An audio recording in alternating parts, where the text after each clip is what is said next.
昨天没播。超管，你不要瞎搞好吧？我就是这样，我在某音上播，人家都不会封我，因为我什么都没有违规，我都没有腿。首先我没有腿，其次我没有高，我就在某音上，我这样都不会违规。晚上好，清酒无花，不要瞎搞，真的。谢谢24，谢谢。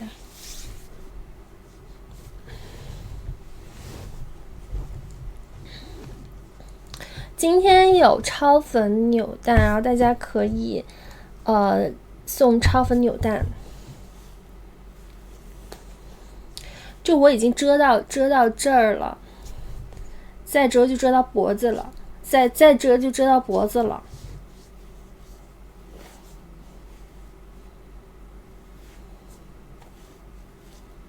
谢谢24，谢谢24。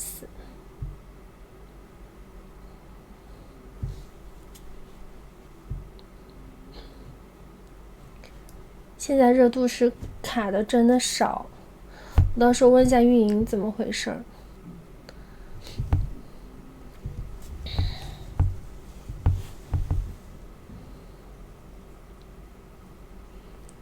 这么热的天，我穿什么外套呀？你出去，我这么热的天，我穿外套我会被热死好吗？对，今天手机播。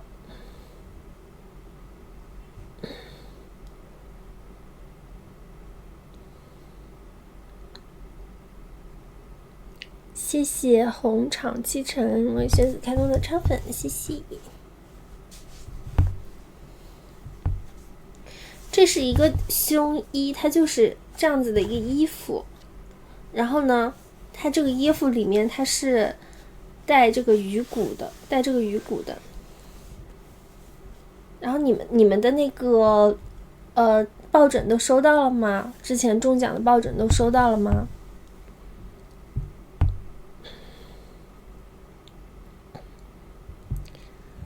热度低的话，需要大家的小礼物，热度才能变高。什么召集令啊，或者是你们送小礼物啊，都可以。还有时间也可以让热度变高。那个薛个棒跟黑科技的是一样的店铺啊。抱枕是那个图吗？是那个图啊，是封面上的图，薛个棒上面的图。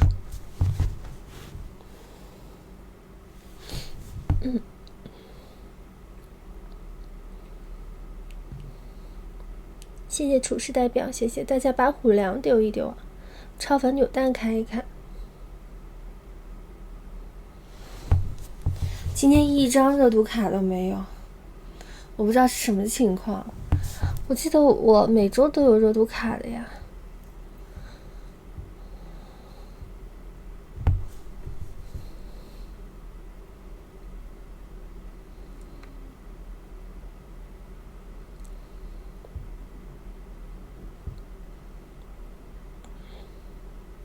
谢谢24，谢谢。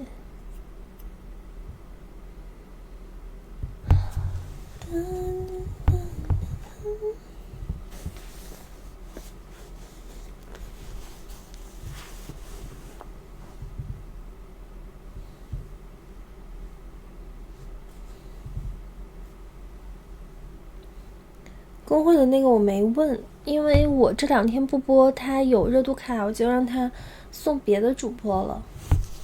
前2天不是没播吗？我这边的热度卡我就让他们送别的主播了。每个月就没几张。对，我就是礼物越多，我的热度越高。我的热度卡送给公会其他的主播了。要送礼物，现在热度要靠礼物。谢谢24，谢谢24。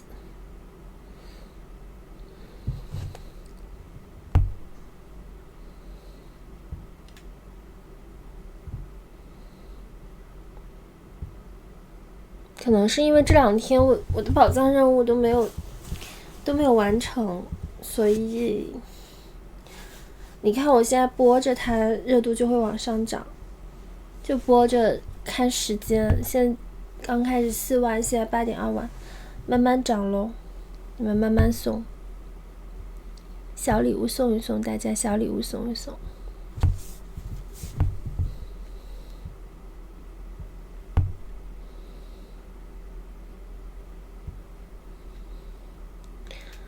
这个宝藏人物放到左上角去。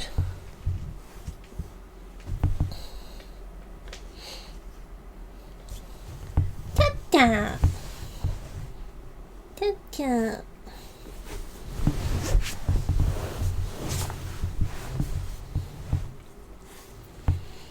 哎呀，那个大的遮一下。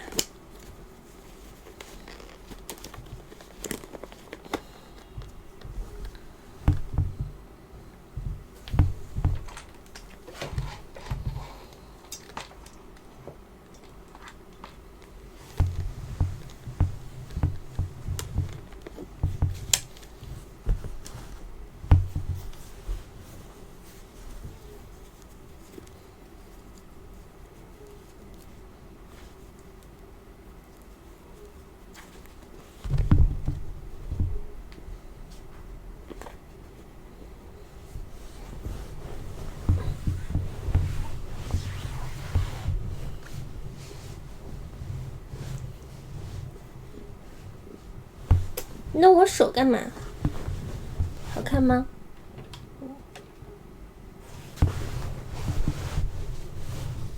这腿露出来我有点担心。好看是蛮好看的，就是有点害怕。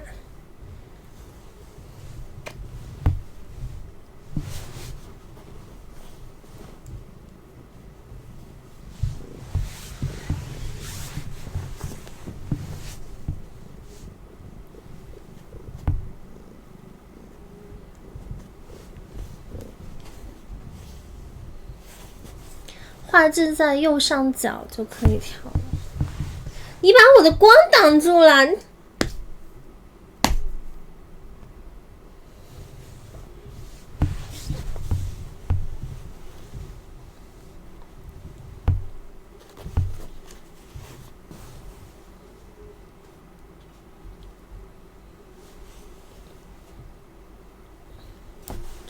谢谢童南城花开，谢谢南城花开，谢谢。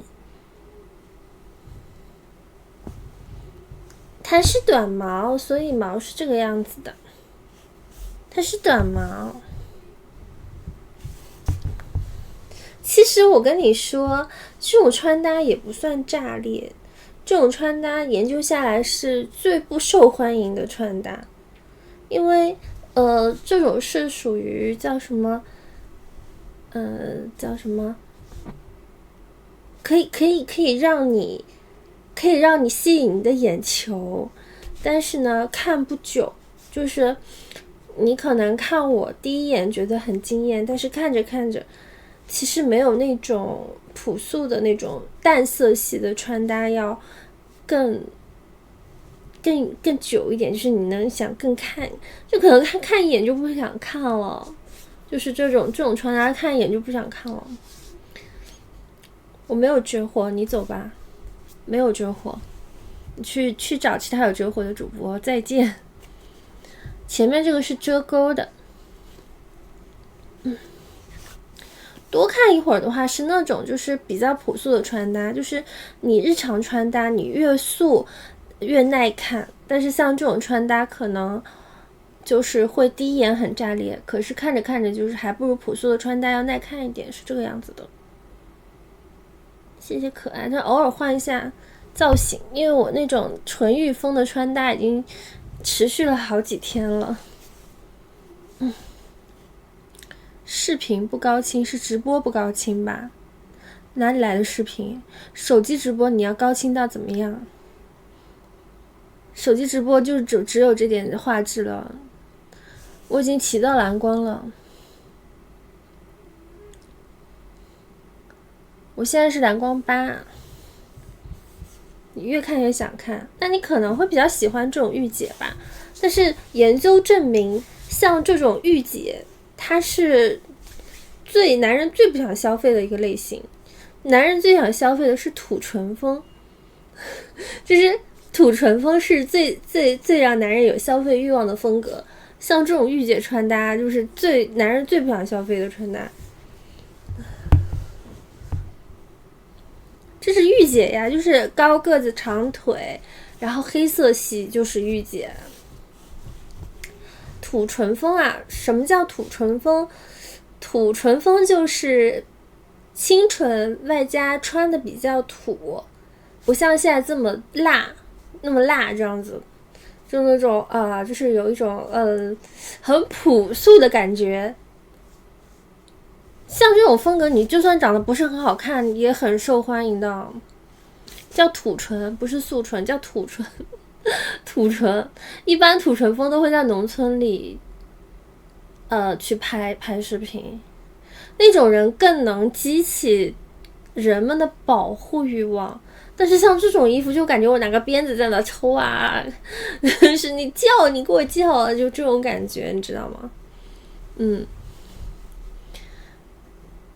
这种是最男人最不想消费的风格，所以我今天也是鼓足了勇气。我知道今天应该没人给我消费了。哎呀，好吧，开玩笑。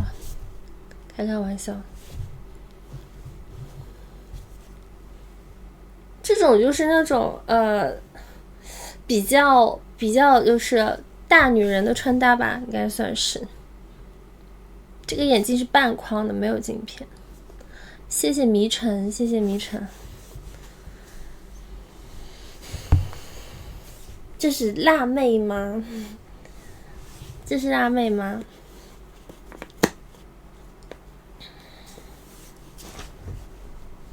？Hello， 鸡酱，晚上好。我一直在研究，就是我也不是媚男，就是因为我是直播的平台，大部分都是男生，当然女生也喜欢我这样的穿搭。我在研究，男孩子最喜欢的女生穿搭，然后最耐看的女生穿搭，那肯定是甜美风格，最耐看。最容易让人消费。像我这种风格就是大家看看就走了，而且都是看一眼就走了这样的。也不是男孩子最喜欢看穿的少的，有的时候你的长相、你的表情、你的气质也会吸引到一个人，这主要看你的审美。就是你的审美如果就是怎么说呢，就是你审美高级一点的话，会喜欢高级一点的穿搭，或者是像那种高贵一点的。然后但是审美比较普通的话，只喜欢穿的少的，他不管好不好看。对，就是审美可能比较低一点的。我有在健身，谢谢24，谢谢。可是这个社会上大部分人审美都是不高的，所以很多女人会穿的少一点去吸引眼球嘛，这样。比如说我。但现在天气好热，今天舒服多了。刷脂啊？为什么要刷脂呢？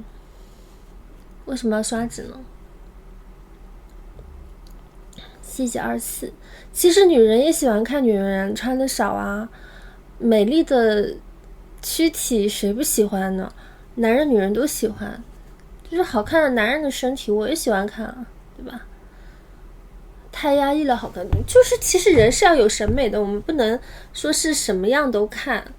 你像我这种穿搭看似简单，其实我下了功夫的。比方说这个半框眼镜，比方说发型，比方说这个衣服加这个袜子的搭配，它不是那种乱去搭配的。你像有的时候你那个搭配的土是什么原因？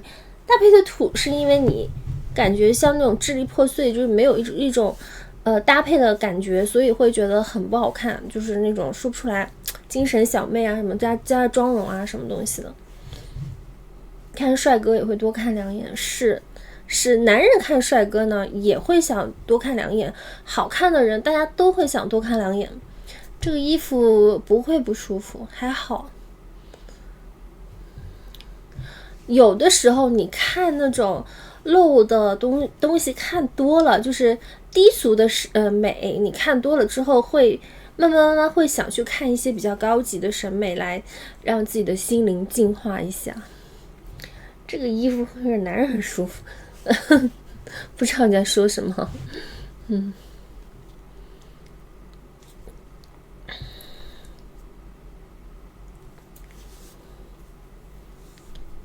我相信爱情啊，相信爱情啊，我怎么可能不相信爱情呢？我到现在还是相信爱情的，主要是像我这样的人比较难找到爱情。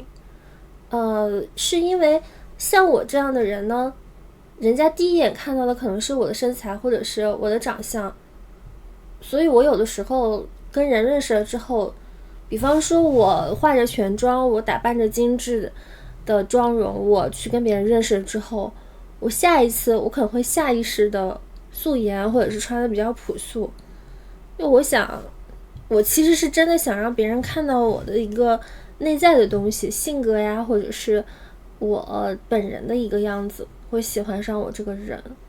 因为像我这样的人找的都是想跟你睡觉的人，就没有说有人会真的就是喜欢你，对吧？但是你真的喜欢一个人，你要通过时间的积累去慢慢去了解这个人。这个不是大红色，这个是火龙果色，这不是大红，大红要比这个再深一点。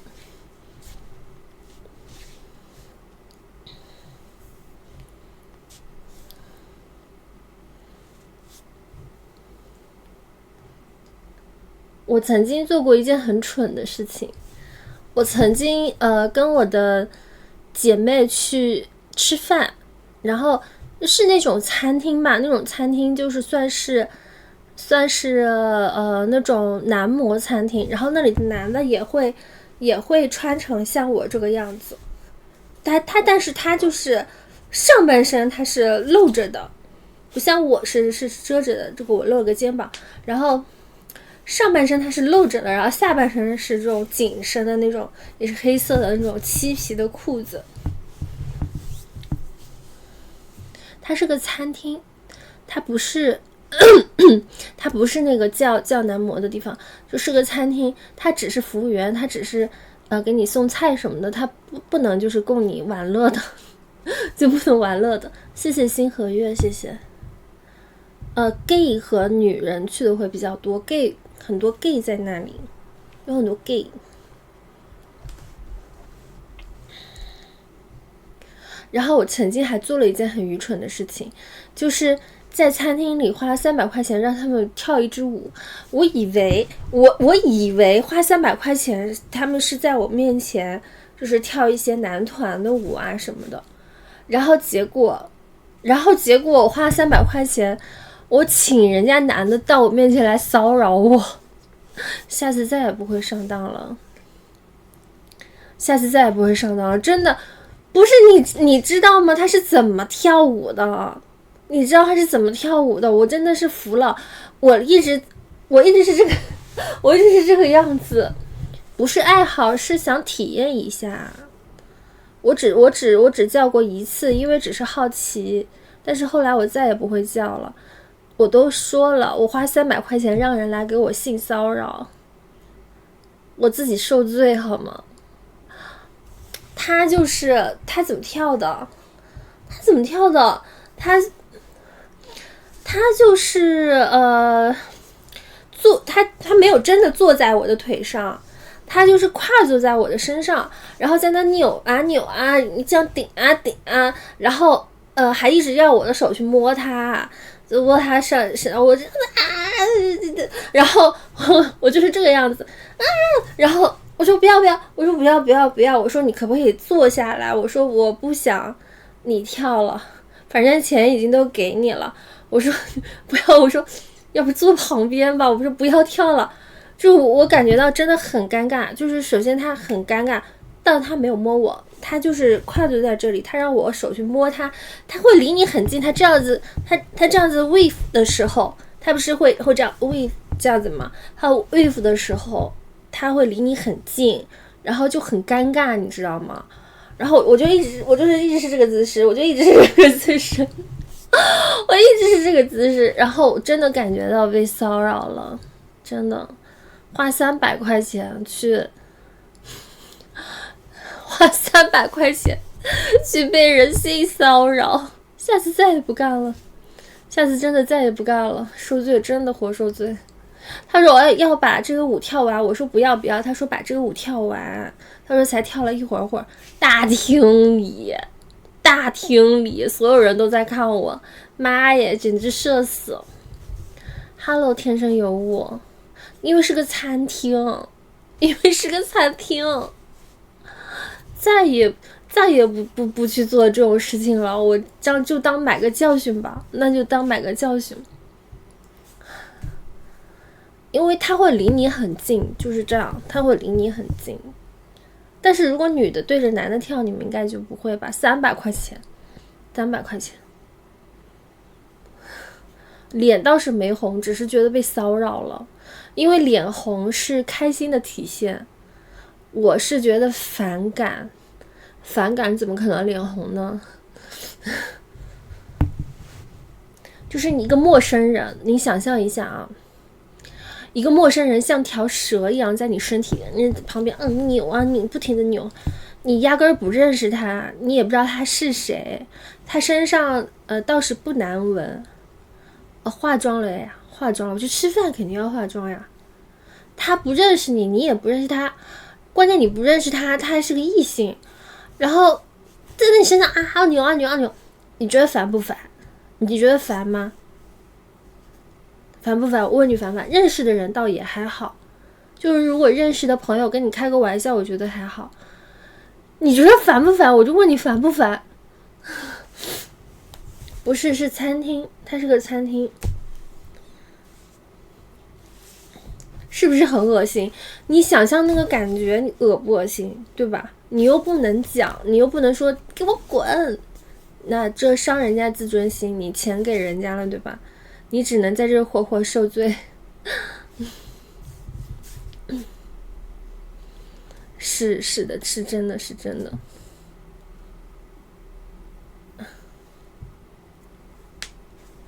因为这个男的他的衣服是这个样子的，这整个衣服是他是敞开来的，我真的受不了。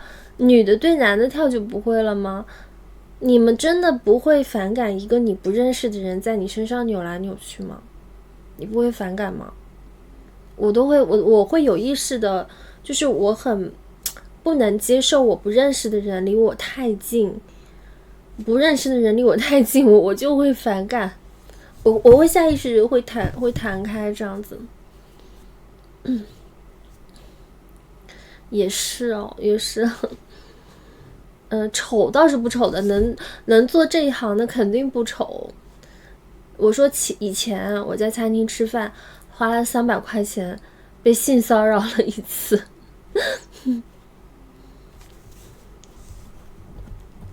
我在想他给我跳舞应该也挺开心的吧，花300块钱在我面前跳舞，他应该蛮开心的吧。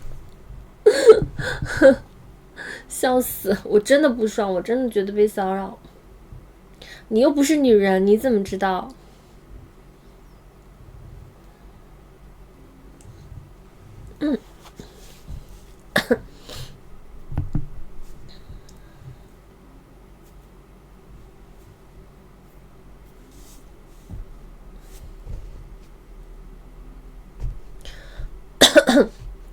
我那个朋友看了我体验了之后，他就没有体验了。那不是朋友，那个是万事生物的运营。别问如果给我300跳舞，我会怎么跳？他给我300让我跳舞，可能在做梦吧。这边刷几千我都不会跳舞，直播间刷几千我都不会跳舞，还给我300让我跳舞，开玩笑呢。对了，就是那家店。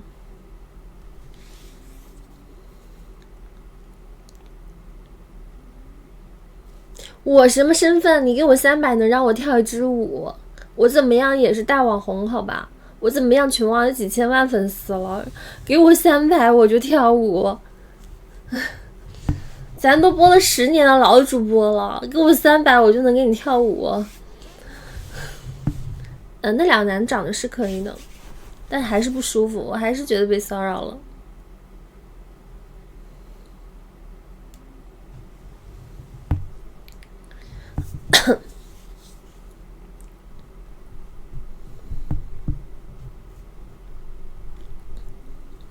我就值200，你觉得我值200就值200好了。你觉得我值多少？你觉得我值1块钱1毛钱都行。谢谢柚子茶，谢谢。没关系的，那是你的认知，跟我没有关系。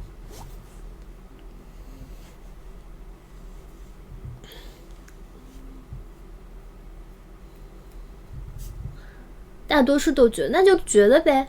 你们觉得我值多少就值多少，但是我自己不认可就行了。我管你们觉得我值多少，我知道我自己的价值，我自己的价值是多少，我自己明白就好了。我不需要你们来跟我说我自己的价值是多少。你们这些人，谢谢音符，谢谢。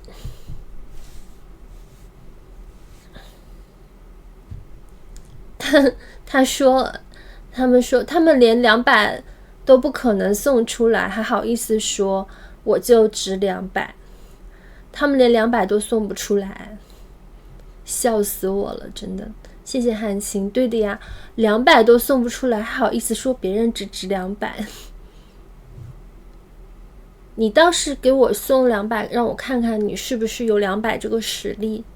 你如果说你200都送不出来，你嘴巴说200一碗，你连200都送不出来，还200一碗，我觉得很可笑，像个小丑。大家都在看你的笑话，就是你能说出这种话来啊，你这个人啊，大家都知道你的人品，整个直播间都知道了。你怎么好意思说出这种话来的，朋友？你的生活有多么的糟糕啊，说出这种话来，整个直播间都在看你的笑话。你是怎么可以说出这种话？我从来不理解怎么会有人说出这种话来。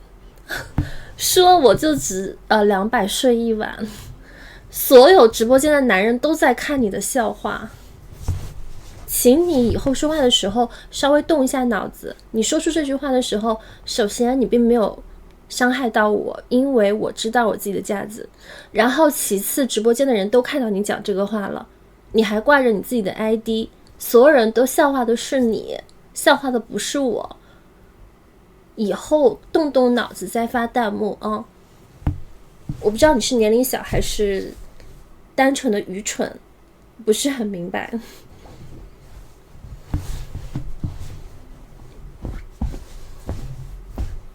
这个世界上大部分人，这个世界上大部分人都是正常人。你这样讲出话来呢，只能是你不要给他冷静。你这样讲出话来，只能证明你不正常。你要明白，你跟别人不一样，因为你觉得在我直播间讲出这些话，你觉得你自己正常的时候，大家都在取笑你的时候，你是不是要去想想，是不是你自己不正常呢？是不是要去看一下你的脑子，去我们这边宛平南路600号看一下脑子？你的爸爸妈妈知道这件事情吗？我觉得好可怜，真的好可怜。谢谢青春小星星，谢谢。不是，他就是口嗨，然后呢，看他等级也没有的。人的素质是很重要的。你在网络上，你觉得讲出1、2句话来，你口嗨，觉得自己很厉害、很牛逼，是不是？但是实际上，大部分人都在看你的笑话，因为大部分人都是正常人，都是素质正常的，人品没有像你这么差的。整个直播间都没有几个人品差的，也就那么1、2个跳梁小丑。大部分人都在看这些素质差的人的笑话，他以为他自己骂我2句，他自己觉得自己站得住脚了，觉得我会不开心，实际上就是在被看笑话，因为大家看的是你一个素质很低下的人，没有这个必要。没素质的流量吃饱，其实没素质的流量我并不觉得这是个好流量，如果说一个主播他直播间他给大家引导的是你们尽量没素质的人随便说话，你们说怎么样没素质的话都可以，他早晚有一天会被制裁的，因为他在引导大家做没素质的事情，说没素质的话。你觉得这是一个正确的行为吗？这肯定是不是一个正确的行为啊，这是不对的呀，早晚会被制裁。如果话放在这里，黑红你也要黑的是不违反原则，不会影响社会秩序的黑。你这种已经影响社会秩序，你带动了很多人跟你一样没素质，这已经不叫黑了。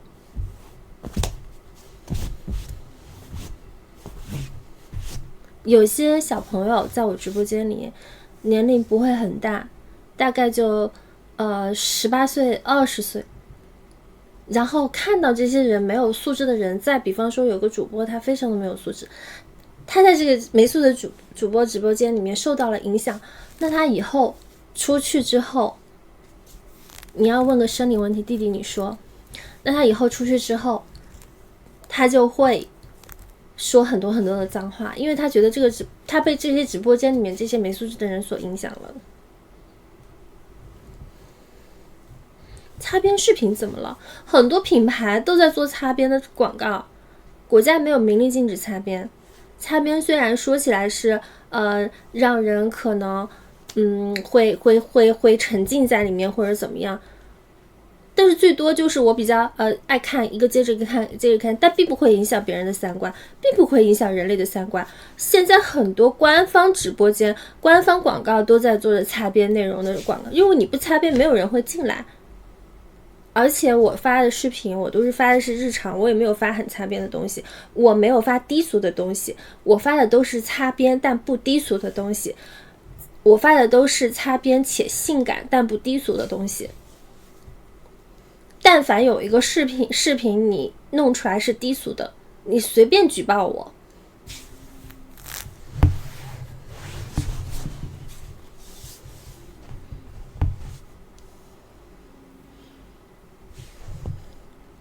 没有人说擦边不可以，网上到处都在擦边，你一个个去制裁算了呀。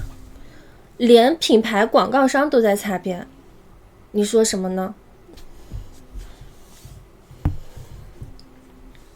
没看到弟弟，你再说一遍。谢谢青春作伴，谢谢。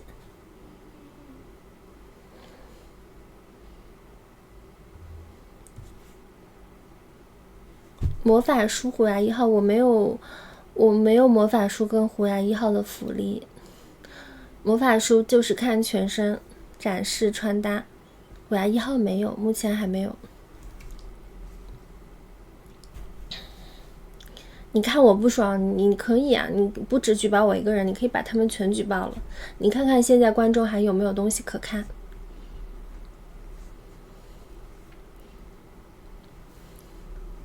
谢谢青春作伴，谢谢。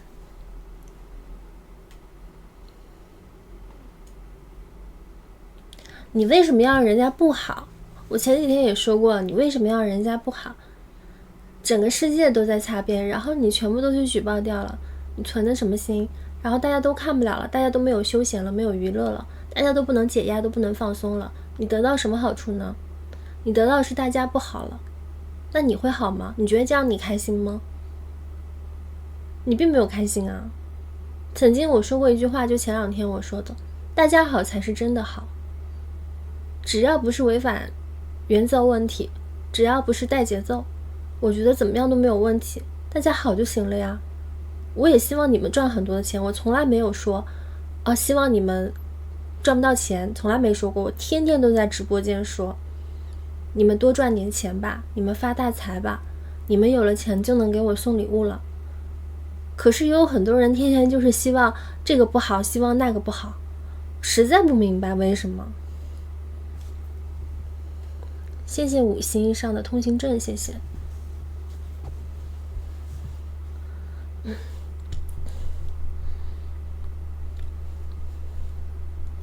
什么和谐？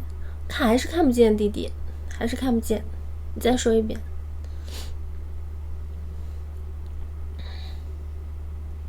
现在已经睡觉了，现在已经睡觉了。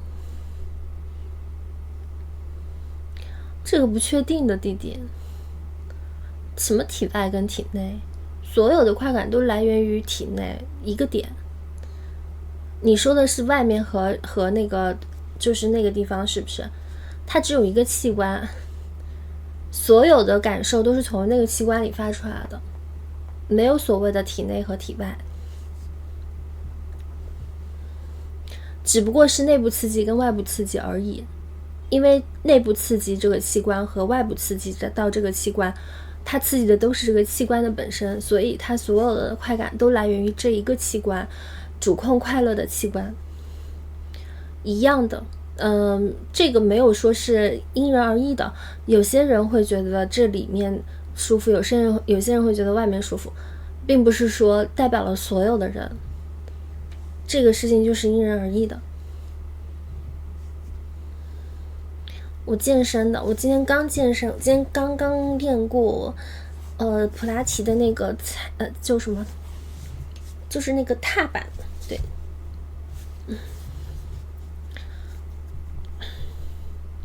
新能源是什么？我不知道什么意思。什么是新能源？看不懂。我们要不上个电视吧？我们上个超级扭蛋。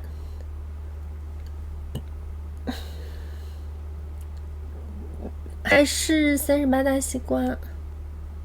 今天没有守护了，今天。超级扭蛋，超级扭蛋还是贵族水晶？贵族水晶我怕你们不送出来给我。超粉扭蛋，有的超粉扭蛋可以抽好几个月的超粉，升级就更快一点。我下个月6月1号之后就开始正常直播了。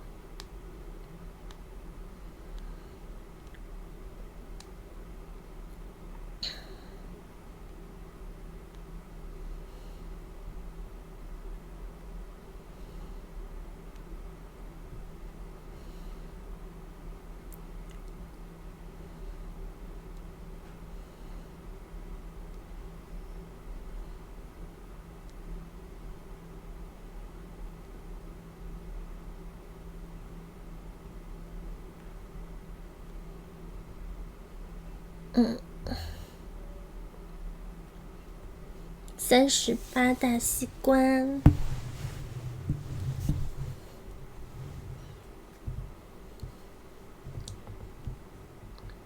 你现在是不是正常直播？我现在是正常直播，因为我可能明天是不播。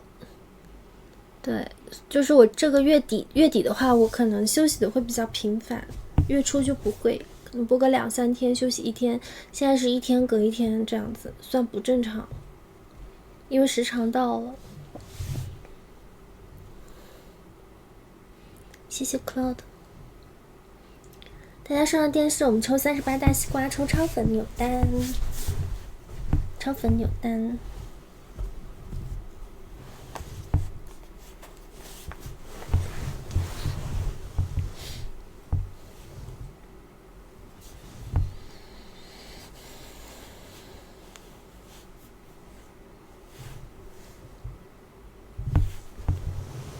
画质右上角可以调吧？应该有个3个点，3个点点进去是可以调的。3个点点进去可以调画质。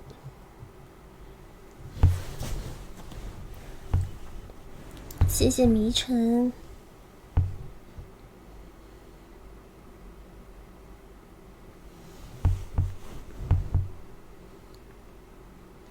纸太难看了，我有这个。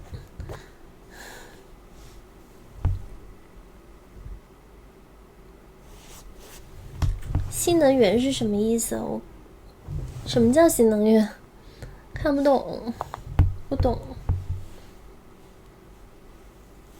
女性用品吗？女性情趣用品吗？谢谢迷尘。下个月可能要去的，可能月底要去。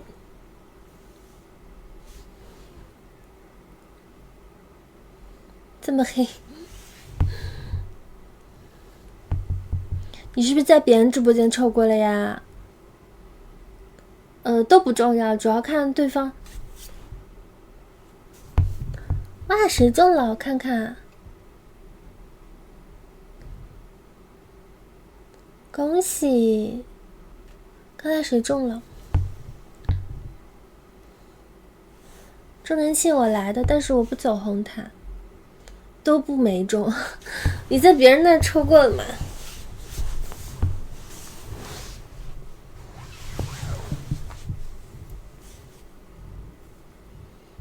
你就是因为在别人那抽过了，所以抽不中。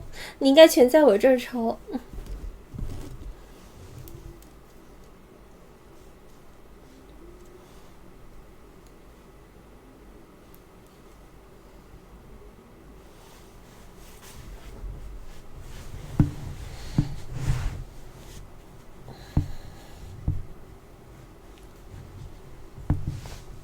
你应该把所有的都给我，你应该把你所有的都给我。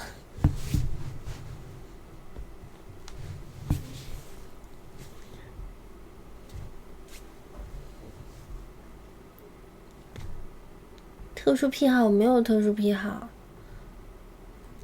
比较正常一人，就是我的所有的都是正常的，没有任何一个特殊癖好。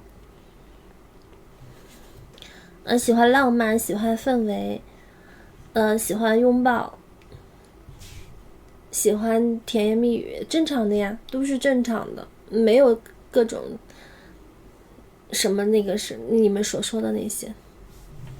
我是个正常人。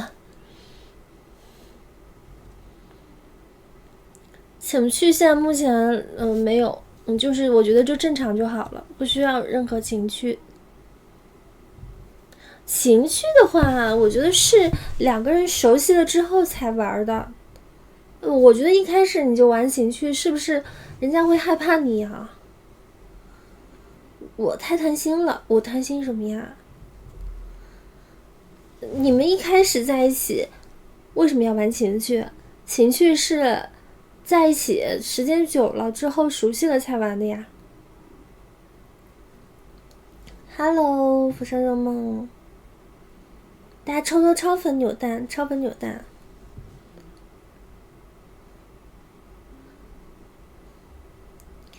你们两个人刚刚在一起的时候，不需要情绪就很有感觉。你像那种情绪都是老夫老妻玩的，就是老夫老妻新鲜感褪去了之后才玩的。最近蛮好的，谢谢关心。情绪的产生就是让这些夫妻可能就是一成不变的生活多一点点小的刺激和新鲜感而已，你不用把它当成是一个主要的东西，它只是一个附加的，它不是主要去做的这些事儿。一开始就玩什么情趣什么的，要把人吓跑的。初期的话，我觉得就是越唯美越简单越好，你不用刺激都能好，你为什么要刻意去搞刺激呢？对，锦上添花似的。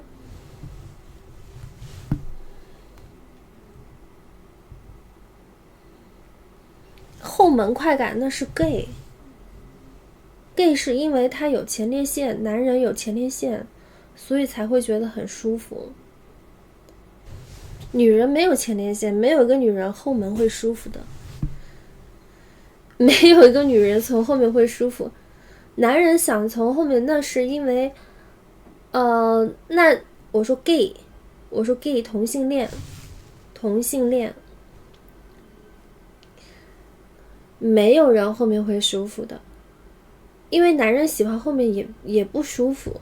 男人一般性就是个征服感，就是精神上的，这个跟身体上无关。怎么说呢，就是这是一件很不符合人类的反人类的事情，因为上帝创造了男与女，他们用来结合的部位，链接的部位就是那个地方，但是如果你违背了人类的就是原本的这个通道，去别的通道，一定是不舒服的，一定是会有得疾病的风险，一定会得疾病的风险。就是我的意思是尽量去少做这个事。如果说你们两个人的感情非常的好，那就没有必要去尝试走后门。谢谢 LUCIFER798，谢谢开通的守护，谢谢。我只是在想怎么说，如果你觉得我讲的没有文化，你就觉得我没有文化好了，你可以去看有文化的人。我在想怎么样想一些避免一些敏感词汇，因为我在讲一些比较敏感的话题，所以我要想清楚怎么样去表达不会被审核消音，所以我讲话的时候会有疙瘩。我又没有什么文本，我又没有写什么文案，而且忘了迪克，就是有很多敏感的词汇直播间会消音，所以我在讲的时候我会要组织一下语言，想想有些词能讲，有些词不能讲啊。如果你觉得我没有文化，你可以去看有文化的人，你可以去看专业的关于两性专业的这个白大褂医生去给你科普，会更来的实在一点，因为本身我就不是专业的。谢谢桂小杜，谢谢。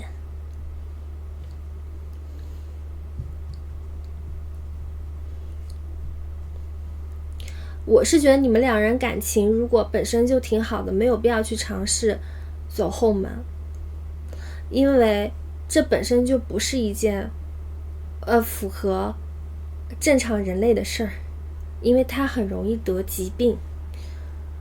因为我要把我自己的想法用语言组织起来表达出来，我讲话就是比较磕巴的，我这个人就是讲话比较磕巴的。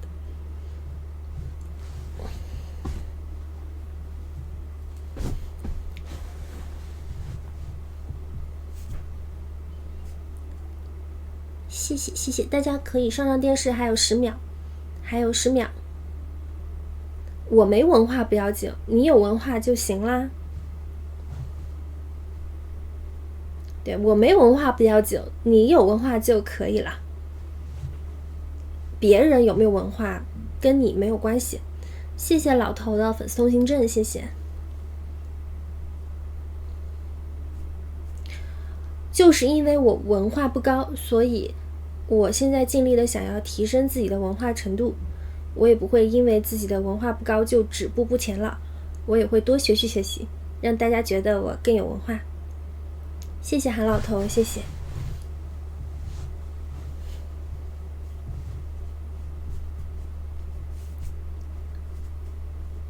经验也没有什么经验，最多都是大数据。自己要是去积累经验的话，那肯定不行，因为人类是有感情的。如果你因为了你去做研究去增加你自己的经验的话，你很有可能被感情所伤害呀。你又不是机器人，你随便去做跟一些人怎么可能不产生感情呢，对吧？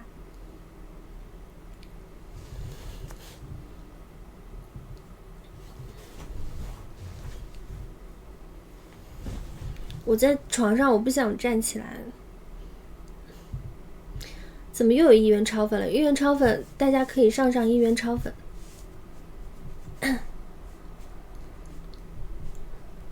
其实走后门是很容易得病的，因为首先我跟你们分析一下，因为它是没有就是肛门它是没有弹性的，它被撑大了之后它是不会往里回弹的，它就像一个松弛的通道，它虽然是很紧的，但是它被撑大之后它会慢慢的缩小，它不会当时撑开当时缩小，所以从后面走不一定会舒服，它就是一个直的通道，它并不会很舒服，就是跟大家科普，它是一个直的通道，它的通道内壁没有任何的凸起，没有任何的蜿蜒曲折，所以它并不会很舒服。加不就是那你说这是 gay 吗？所以我说舒服的还是正常的男女之间的构造，因为它是凸起，它有凸起，它就是一凸一凸的啦，然后它有厚有薄，它有敏感，它有弹性，所以肯定还是正常的链接会比较安全，会比较舒服一点，所以大家还是不要去尝试走后门了。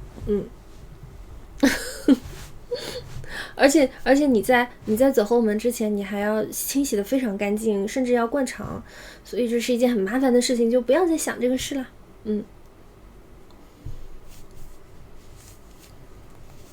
我跟你们讲过一个很恶心的事情，就是我在卖的，大家可以搜索黑科技工程器，如果想买宣子周边的话，可以搜 Sugar 棒，去某宝上搜就可以了。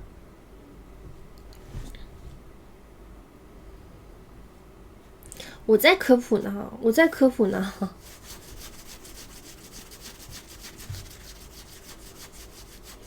但是男人跟男人相爱，他们总要有一种链接嘛，所以我也不排斥这个行为。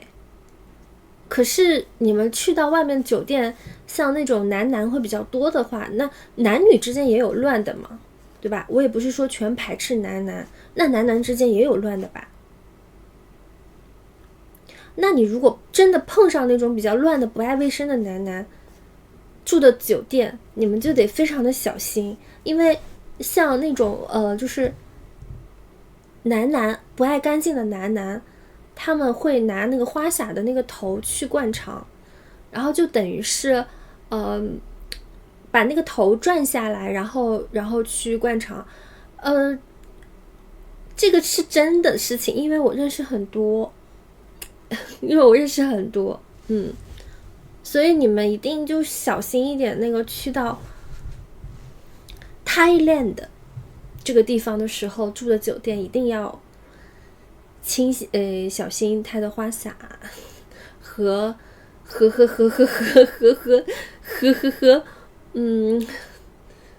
就是那个成都那个地方吧，你要小心那个酒店的花洒。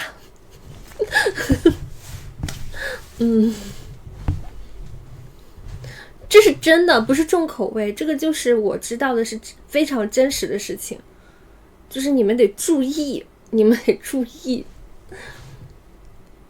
我不是说歧视他们这个群体啊，我也没有说他们这个群体不好，因为男女也有乱的，男们也有乱的，男女也有脏的，男也有脏的，什么都有，坏人也有好人。我先声明一下。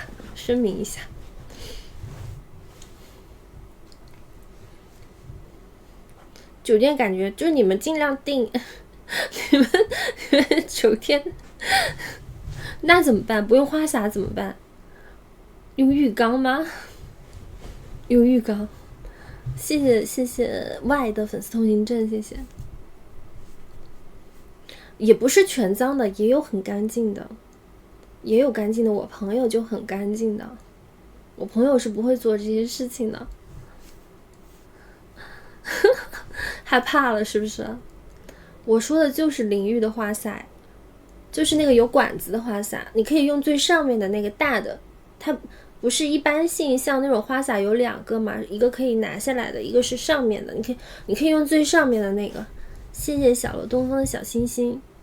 就你们不要用那个有个水管下来的那个呗，其他地方应该无所谓吧。当 gay 确实可以认识到很多漂亮的女孩子，而且 gay 特别喜欢跟漂亮的女孩子一起玩，并不是因为 gay 对漂亮的女孩子有好感，是因为漂亮的女孩子的身边一定有帅哥，就是人都喜欢跟漂亮的人一起玩。因为像男女，像 gay 的话，他跟这个女孩子玩，跟漂亮女孩子玩，就是他身边会有帅哥，他才喜欢跟漂亮女孩子玩。而且 gay 非常喜欢认识漂亮女孩子，对，是这个样子的。如果是真 gay 的话啊，他对，谢谢小晴，晚上好小晴。如果是真 gay 的话，他对漂亮的女生是一点感觉都没有，甚至于会产生嫉妒，因为你就把她当成是个小女人就可以了。你不要觉得她有男人的身体一定对女人有感觉，她一定对女人一定没有感觉，一定一点都没有。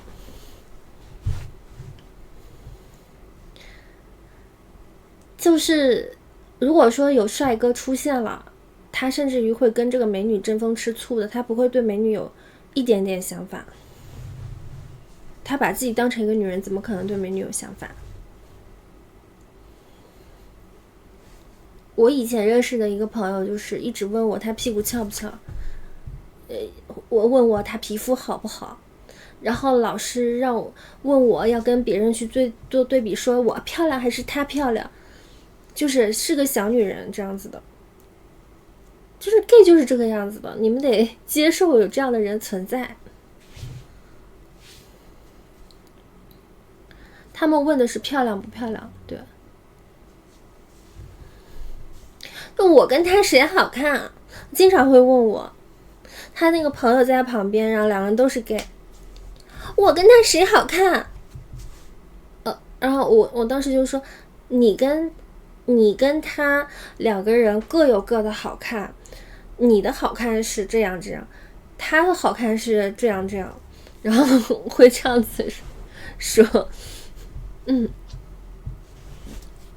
我没有挑逗啊，咱们在科普，光听就想打人了，打人倒不至于，他没有影响你，你就不要打他，他也没影响你。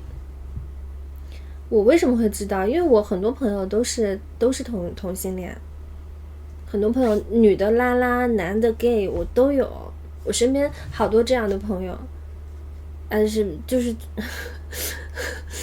因为这些人他比较开朗，就是玩的时候会比较好玩。TS 是什么 ？TS 我到现在都不知道是 TS， 我到现在都不知道是什么。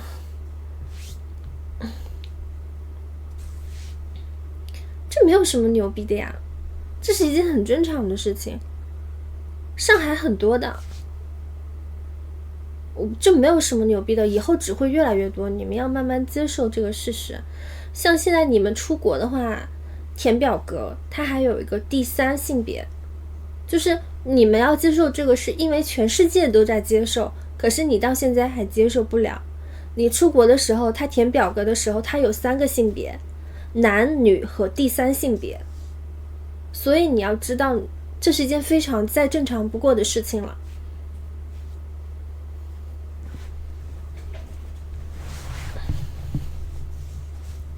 第三性别就是人妖，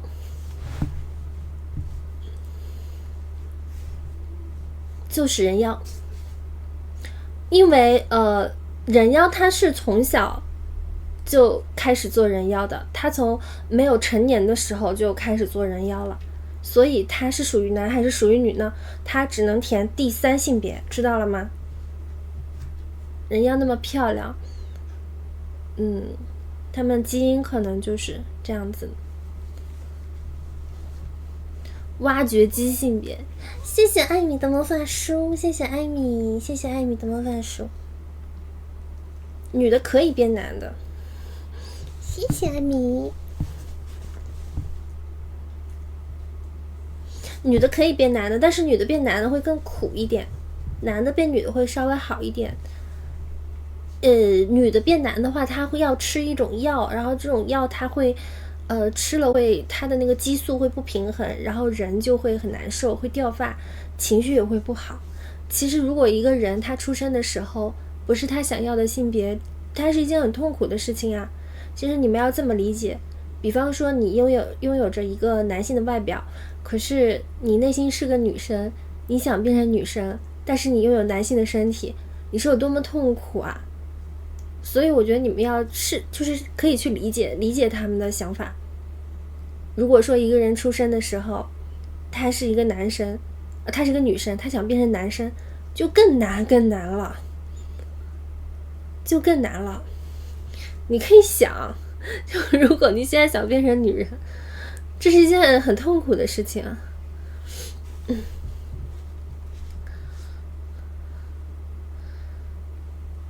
刚出生的话不知道，等到他成熟了，就是有那个两性的这个概念的时候才会有。青春期的时候吧，比方说他特别喜欢跟男孩子玩，特别喜欢跟男孩子交往，他觉得他对女生没有任何的那个感觉。我没有宣传跨性别，现在全世界都是这样的，我只是想让大家去尊重和接受而已。什么叫我宣传跨性别？因为很多人不能理解，我只是想告诉他们为什么会有这样的人的产生。没有问题，全世界都在这么做，全世界都在呼吁要尊重这些人，甚至于连蔡依林的歌曲都在替这些人发声，我为什么不能讲？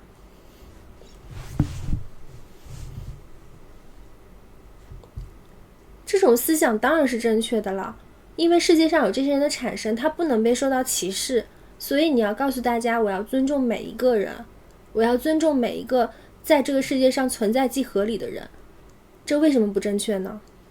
然后你是觉得这些人的产生，你是需要去歧视他吗？你不尊重他吗？这才是正确的吗？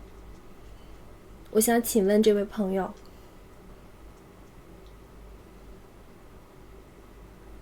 你来跟我说说。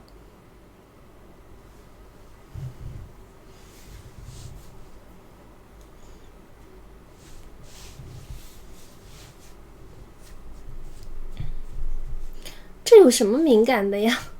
这不敏感吧？我觉得很奇怪，这没有敏感，一点都不敏感。我没有宣传说让大家去变成这样的人，我说的只是大家要尊重这样的人。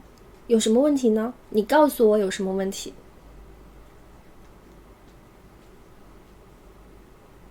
我没有让你们去变成这样的人，我只是让你们尊重他们。我没有提倡，我只是说要尊重，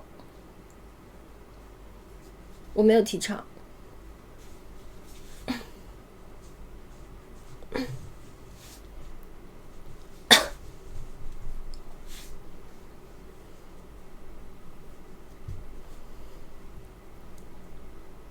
你们不理解就不理解好了，那我又不多说了，反正我是理解的，你们可以不理解，我也不会试图去扭转你们的想法，你们怎么想就怎么想就可以了，我是理解的。因为我有一个朋友，他谈了一个，他是拉拉嘛，他谈了他之前的那个男朋友，他跟我说的是男朋友，但他是个女的，因为他之前谈的那个男朋友一直想变成男的，然后一直在吃药，然后他就跟我说他很痛苦，所以我可以理解呀，因为我身边的人就是这个样子的。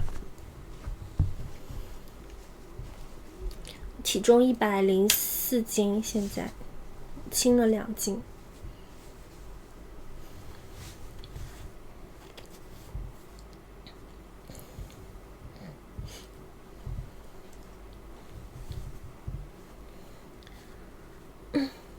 你们能不能卡一下牌子呢？你能卡一下牌子吗？她是女人，她想做男人。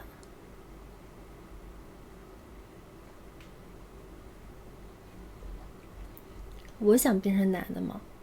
我不想变成男的。我是男人，我就是男人；我是女人，我就是女人。我不想改变。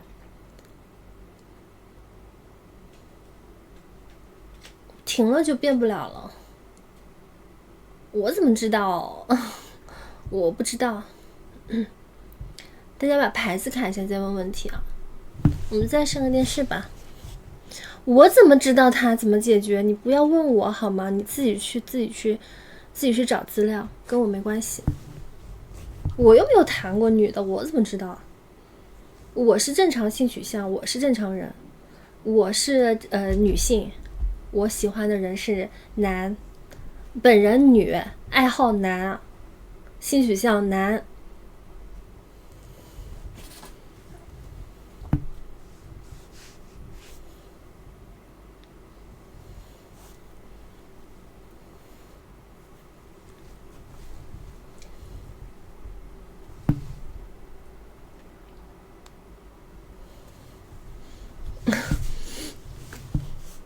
然后再问我，谢谢24，大家上电视，我们又抽了一个38大西瓜，大家上超粉扭蛋就可以了。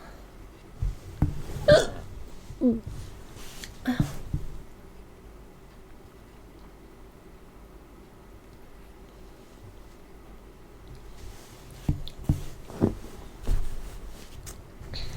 中了3个月的超粉，这是手机，音质肯定不如以前的。那个是电脑，这不一样。手机的话，我就直接啊，谢谢艾米的热气球，谢谢艾米，谢谢艾米。要问问题，卡上牌子再问啊。稍微有点良心。谢谢艾米，谢谢艾米。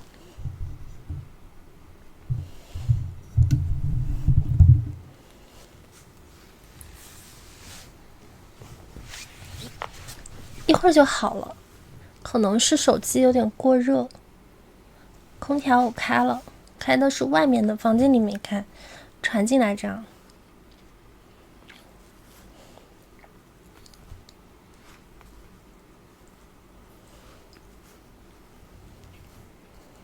今天播到12点啊。今天我开的因为比较早，今天是几点开的？我今天是10点钟，12点半吧，12点半吧。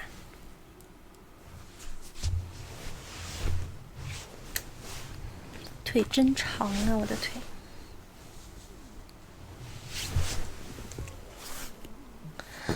我有时候在感叹我的腿为什么这么长。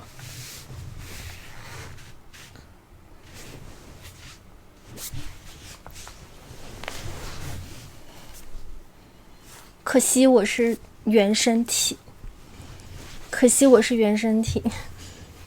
不吃夜宵，不吃夜宵。大的要来了，真的吗？腿怎么那么粗？对，你可以看，你可以，你觉得我腿粗，你可以去看那个竹竿子。我就这么粗，没办法呀，我长在我身上呀，我细不了。喜欢细的可以去看细腿，看竹竿子去。就我长成这样，我真没办法满足你的需求。腿就长这样。原身体就是我的身体是一个圆形的，有些人身体是薄薄的，像纸片人一样。我不是纸片人，纸片人就是整个人，你侧面看它是很薄的，但是我侧面看就是圆的，圆形。赵思怡他公司好像出了点事儿吧？他跟我讲他公司出了点事儿，我现在腰围大概68左右，有点粗。但教练跟我说，粗一点好，因为我身高摆在那里。他说我1.70米的身高，腰围的话在66不能再低了，因为你的呼吸是需要空间的。就是教练他是这么跟我讲的，他说你的胸腔跟你的腰围不能太细，因为你的呼吸是需要空间的。大家就是那种练普拉提的老师，他们都要把胸腔练宽练大，这样你的呼吸会顺畅，然后你的整个人的器官内脏和你的呼吸都会变好。所以他跟我讲的是腰围不用太细。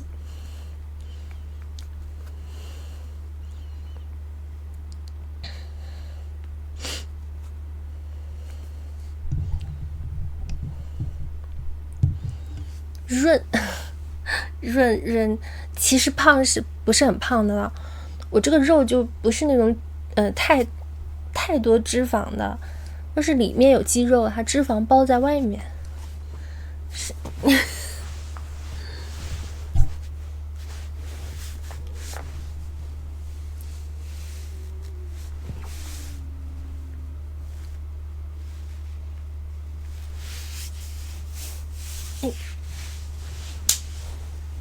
哎呀，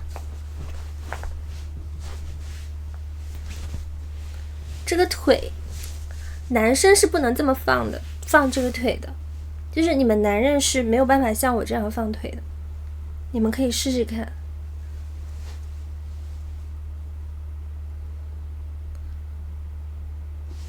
啊，这腿这样放。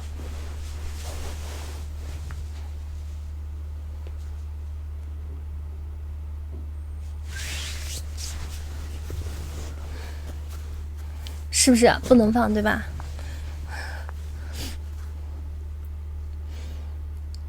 能放啊，你可以怎么放？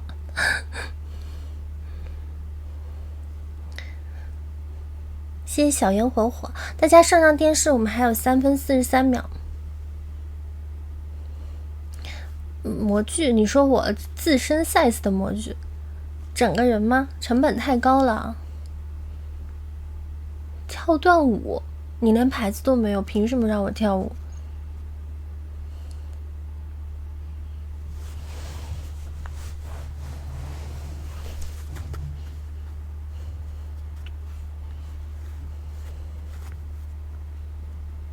还有3分钟，大家上电视哦，马上结束了。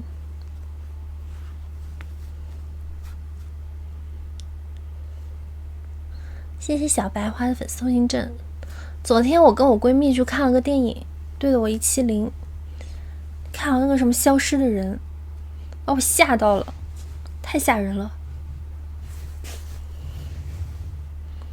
就是现在我看了好几个电影，为什么都在讲什么独居女性？以前我看了个电影叫《门锁》，讲的也是独居女性。哎，弄得我现在都有点害怕了。我104斤，我减了2斤，之前106斤。就是好多电影现在都在说什么独居女性。哦，就是你知道它恐怖在什么地方？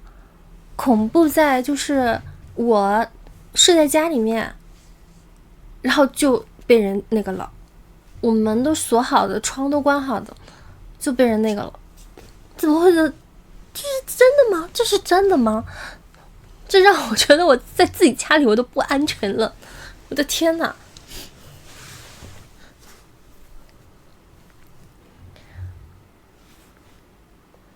太危险了。然后我以前一直以为我在家里很安全，我的门是密码锁，然后我的窗户我又这么高，怎么可能？不可能的啦，我就是觉得是不可能的，绝对不可能的。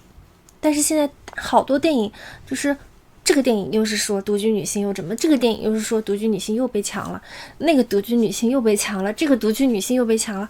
前2天我还看到个新闻，那个新闻说是有个女的她住在家里，然后发现这个被子上有不明液体，她说是猫尿的，不像猫尿的。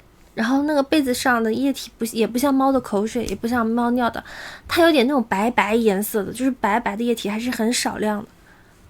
然后我当时就想了半天，然后我一头汗，就是最近的新闻。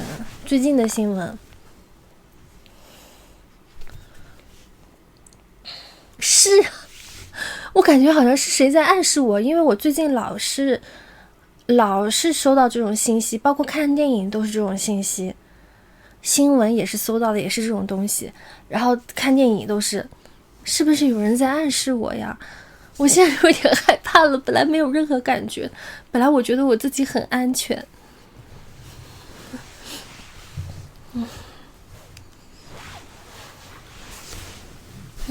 我搬家是不搬家呀？我爸妈就在附近，我搬什么家呀？我爸妈就在旁边啊。我搬家了，我去谁家吃饭呀？谢谢深蓝，谢谢。还有1秒。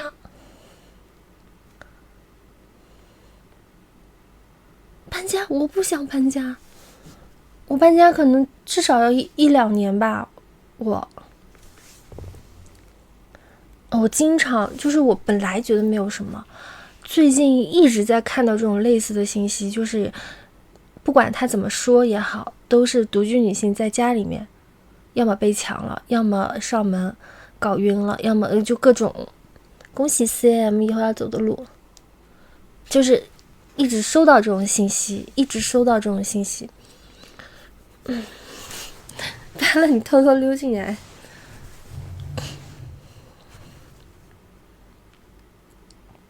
我也觉得很安全啊，我这还在上海呢。我从小到大，我一直认为上海是非常安全的一个地方。然后我不停的在收到这种信息，让我也觉得好像有那么点问题。啊，我是被跟踪过的，之前我是被跟踪过一次，但只有一次，而且还是大白天，后面被我化解了，我就没什么。之前被跟踪过一次，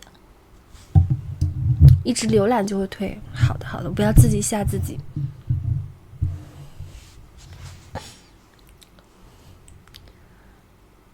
就是我健身，然后我健身完了，我从那个健身房走出来，有个人他一直跟着我，后来我走到别的小区去了，然后还上了楼，他就没跟了，因为那边人很多，他就没跟了。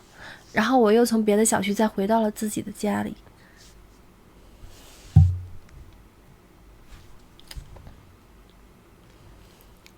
他就跟着我，一直跟到那个小区里。我还在折角的时候站了一会儿，我站一会儿，他也站一会儿，一直跟着我。然后我就走到别的小区。我一开始以为是我想多了，然后我站在那个小卖部那边站着买东西什么的，他也站着，所以我就确定他应该是跟着我。那么我就走到了我家对面的小区。后来我家对面小区那边人特别多，什么老人呐、就是好多阿姨，一大堆人轰呀这样出来，之后他就走了。对，我不知道啊，我这里应该没有吧？我素颜，戴了个帽子。我平时健身不化妆的。素颜你们认得出我吗？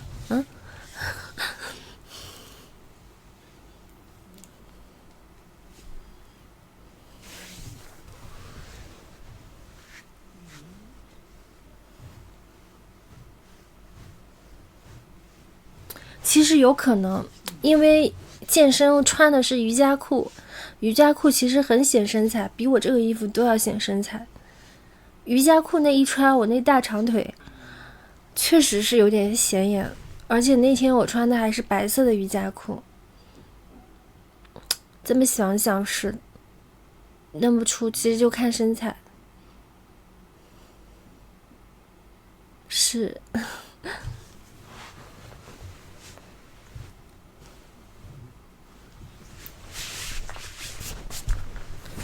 我的腿是非常显眼的，我不管怎么穿，除非我穿那种小学生的裤子会好一点。我不管怎么穿，我的腿都很显眼。夏天了，然后我喜欢穿那种短裤。认出我了，应该不是吧？应该不是粉丝。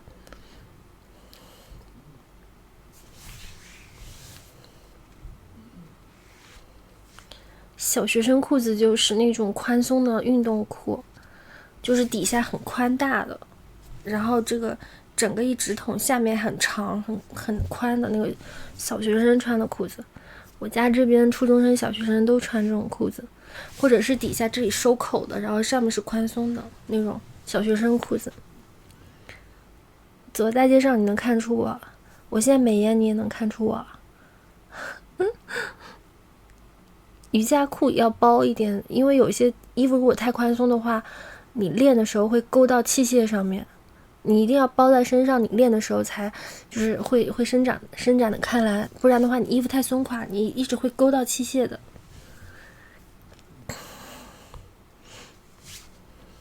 紧一点的衣服练起来是最方便，而且有的时候你那个宽松的衣服你不好带护腰。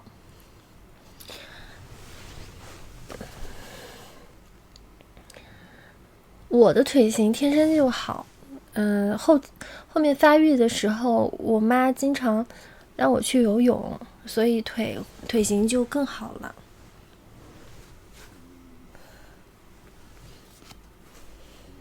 今天练过了，今天练了个臀腿。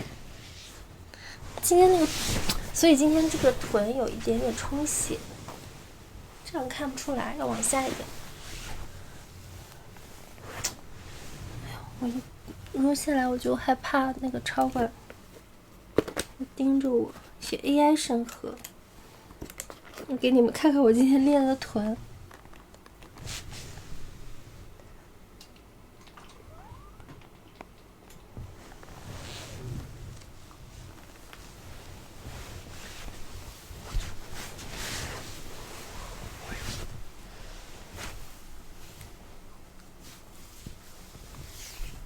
这样看不出来，这个衣服看不出来。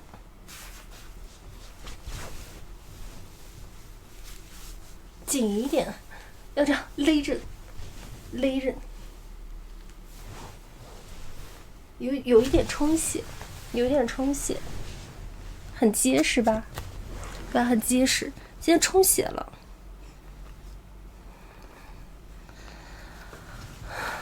黑色的看不大出来，我穿那个瑜伽裤的时候很明显，黑色的看不出。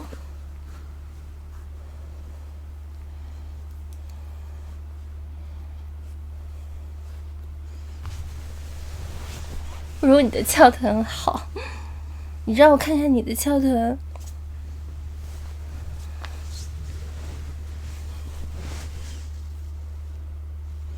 白色的比较明显一点。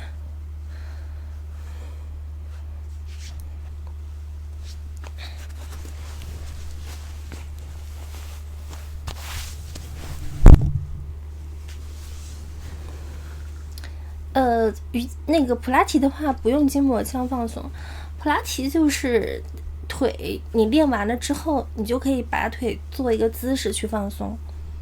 比方说我练的是这一块嘛，就是这侧面的话，你可以把腿这样子拉。对不起哦，猫不小心搞到猫身上了。就是如果说你练的是这个侧面的话，你的腿就是把它这个地方把它伸直，然后整个腿抱。我这个衣服不行，抱着你自己的小腿，把它抱着自己的小腿。哎，不行，这个衣服不行，要瑜伽的衣服才可以。这衣服练不了一点，练不了一点。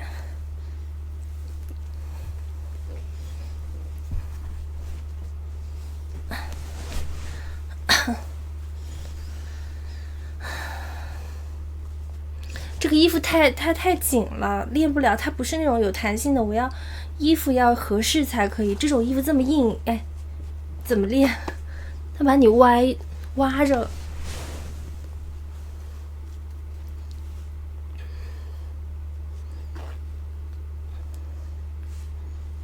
我没有那个王思聪的联系方式。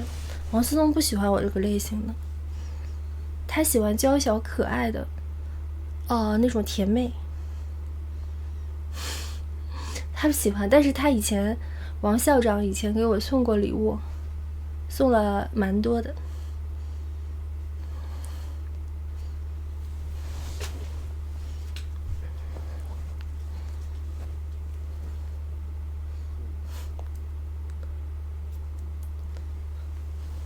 这个束腰因为它底下翘起来了，看到吗？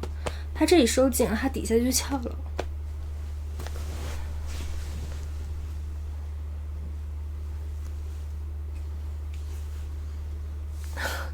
太硬了，这个东西。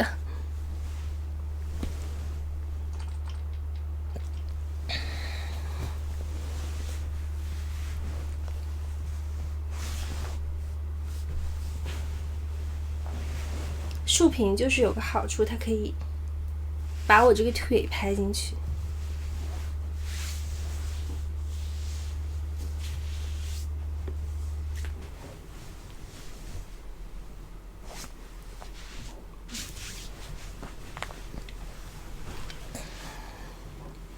对，就像个乌龟壳，它巨硬，你看，掰都掰不上去，硬邦邦的衣服。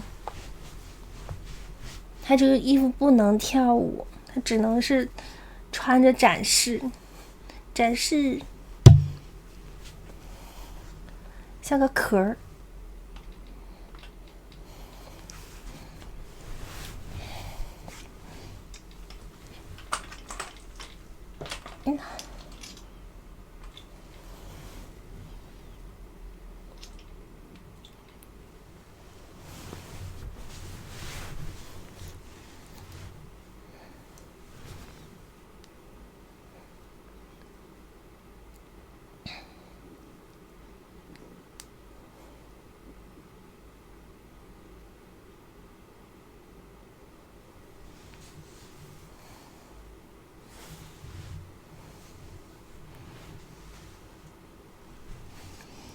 就是这里勒得紧，穿久了不舒服。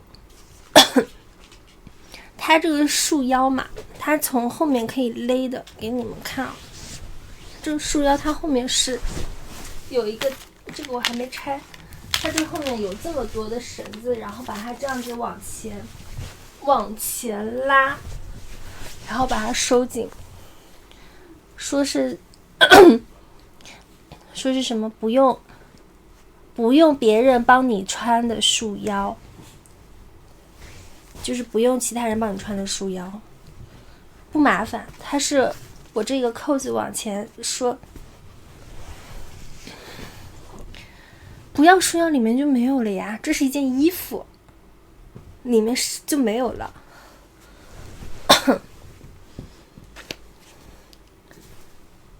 床上全是毛毛，我已经习惯了。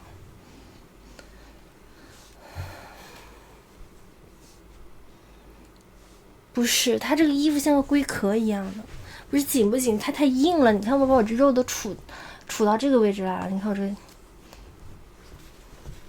这肉都杵到这里来了，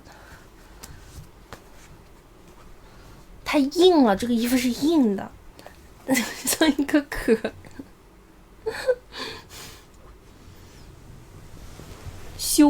休眠吗？你要笑死我吗？你是手机吗？你要休眠？等会儿我快下播了，对，等会儿再坚持半个小时我就下播了。你们有小礼物再送一下小礼物。今天有超粉扭蛋，你们都上超粉扭蛋。这种衣服有一个好处，就是它不会有赘肉，因为它是硬的，它看不出任何赘肉。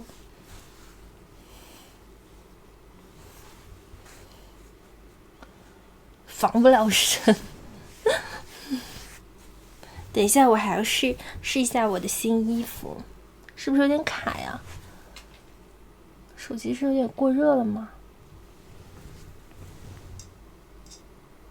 因为它硬的，它把这里都托起来了，它把这里都托起来，它太硬了。那个新衣服是一个裙子，是一个绿色的长裙。我等一下下播了再试。那个新衣服现在不能公开，因为我想下次直播的时候穿。我要是给你们看了，就没有新鲜感了。今天就播竖屏啊，今天播竖屏。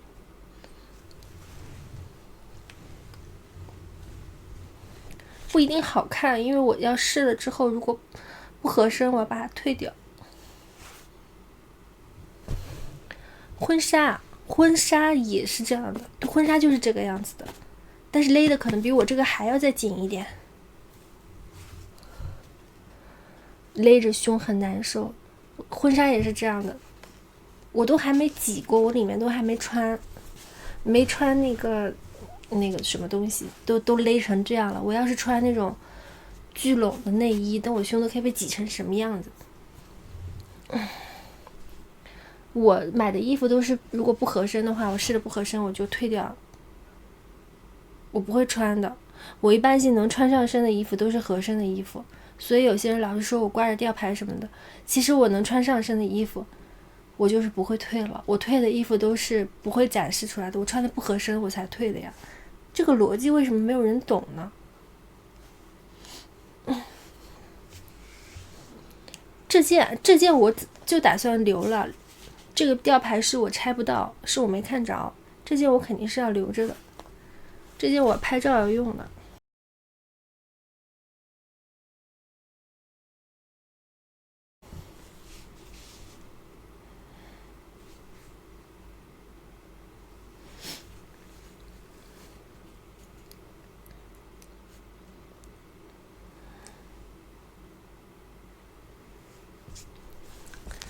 大家再上电视吧，要不然我们凑个流水，凑个流水好吗？看看有没有人能再中一中超粉扭蛋。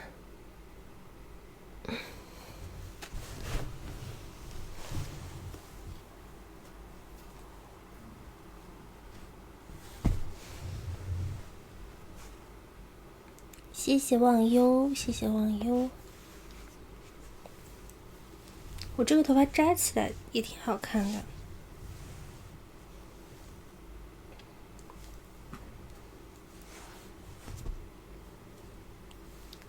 是这个弹幕在这个位置，都已经看不见我自己了。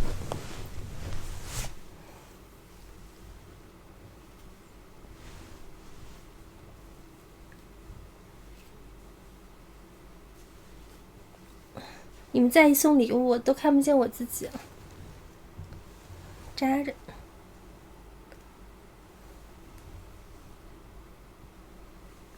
古墓丽影，古墓丽影。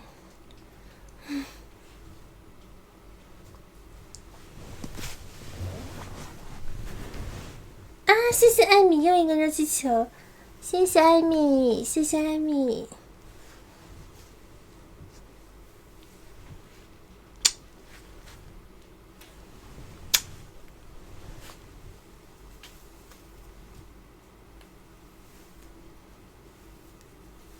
谢谢艾米。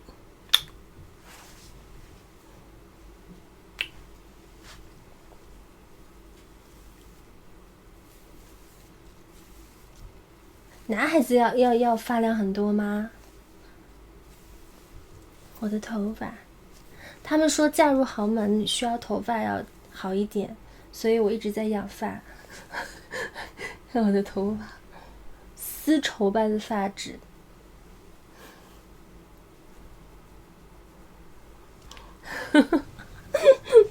他们说嫁入豪门要丝绸般的发质。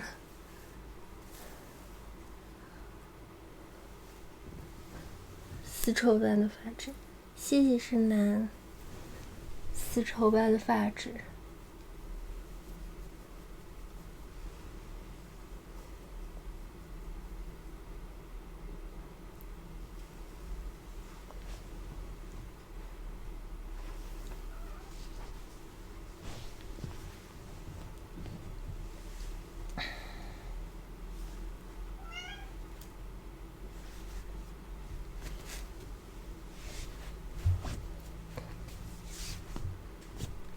头发这么多不会油吗？不会，我今天又智商税了。我今天买了一把梳子，我天天在智商税。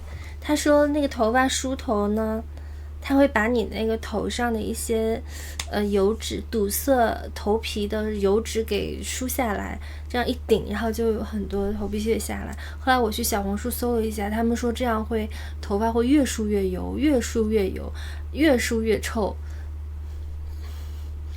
虽然我只花了十几块钱买的，就是买了个智商税。不搞了，还是搞我的那个帽子吧。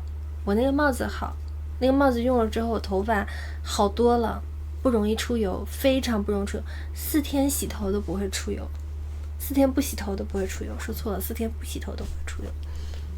4天不洗头，头发照样干干净净、香香的，一点油头的臭味都没有。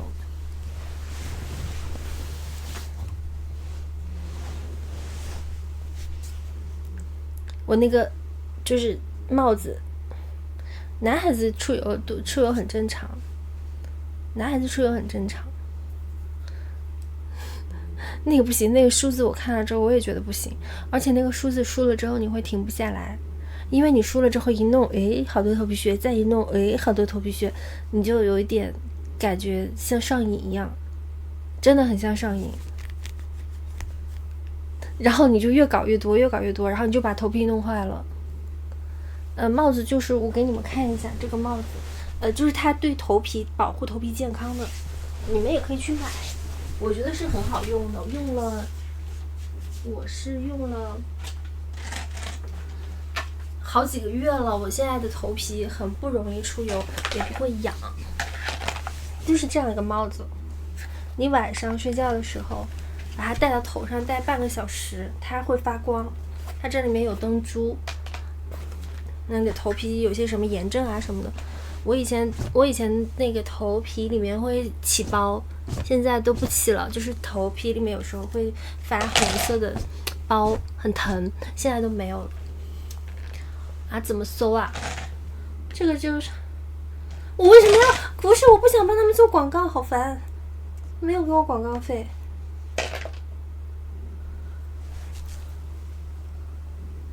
我这个是在闲鱼买的，你们买二手的就可以了，千万不要那个，就什么去官网买，你们买个二手，因为这个又不会是坏掉的了，它里面的灯珠只要能用就可以了，你们买二手的呀。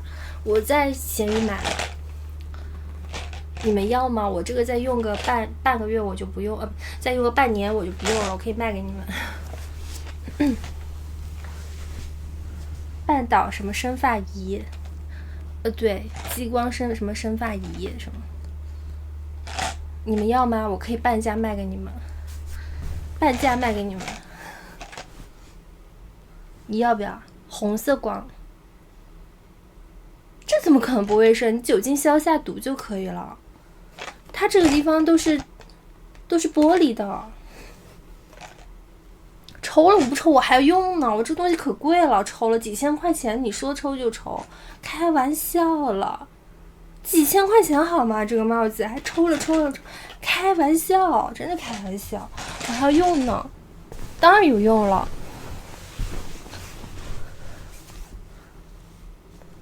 对呀，这个帽子几千块钱啊，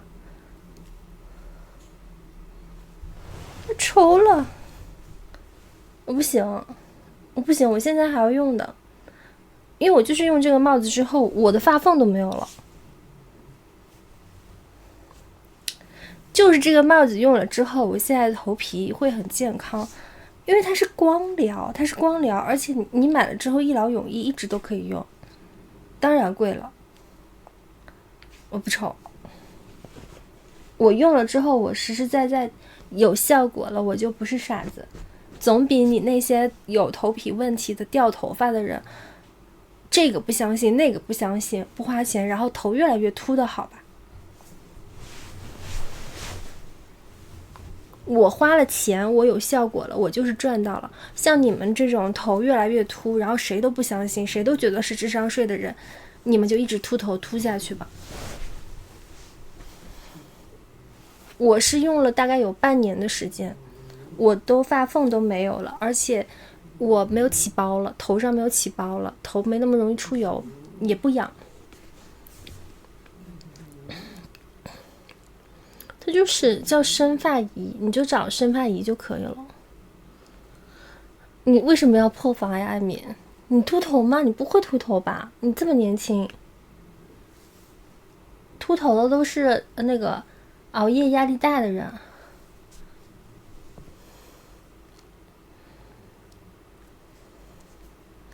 这个不会有依赖啊，这怎么会有依赖呢？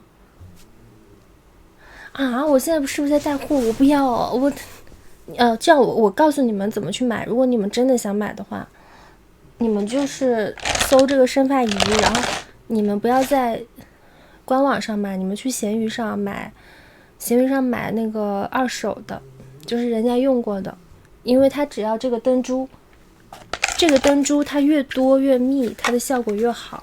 你只要是这个灯珠它没有坏，它就可以用，你就买二手的就行了。对，就是生发帽，它是叫半岛，它的牌子叫半岛的，还有别的牌子，有很多个牌子，这个是半岛的，因为它半岛可能最有名吧。你就买灯珠多的，然后你买二手的就行了，你不要去买正货，知道吧？我买的就是二手的，都是正常的，我给你们看，我买的就是二手的。你买回来之后酒精消下毒就可以了，因为它这个里面全都是，你看，你放到头上，它这里面是红的，你看到吗？你看到里面在发光了吗？你就这样子戴着，你晚上就这样子戴着就好了。你看到这里面是红色的没有？你如果觉得这里凸，你就往前戴一点，对，你就戴前面前额这个部分就好了。我天天都在给你们种草，看到没？红色的看到吧？取下来就可以了，半个小时，每天半个小时，可以做触发音。你觉得这里凸？恭喜艾米，可以买，我觉得这种东西是可以买的，这种不是智商税，因为我替你们试过了，是有效果的。至少我觉得我的头皮是健康的了。光头没用了吧？你的毛囊都坏死了，没用。毛囊都坏死了怎么有用？但是我不全是用这个帽子，我自己的头发我保养的话，我用好多东西，什么我还用了那个喷雾，就是保护头皮的喷雾，我还吃着蛋白，就是那个角蛋白，就是我吃喷用，我都是全部都一起一整套这样子，每天要搞很久，然后有的时候用线杆，洗完头了还要涂东西，才变得这么好的。不仅仅是用这个帽子啊，米诺地尔我现在不用，我现在用线杆。就是我现在可能是所有的东西在一起的加成，不一定全是这个帽子。你们可以看我早期直播的时候的那个发缝，然后你再看我现在的发缝，你再看我现在直播的发缝，就是效果是非常明显的。是我自己保养的，我又是吃，我又是涂，又是用，又是弄，我天天的心思都用在我自己身上了。我自己身上怎么头发怎么变多，我还在眼白怎么变更白，然后我怎么气血变好，我怎么变得更健康，我的身体怎么变，对，就我就天天都在研究怎么变好看，怎么变健康。我还在研究我这个眼白怎么变白，就是你看我的眼球是没有红血丝的，一个都没有，一点都没有，看到吗？就是我的眼白是没有红血丝的。一个是我睡得比较好，一个是我一直在滴那个有个那个滴眼液哈，滴眼液，一点红血丝都没有，是不是一点都没有，对吧？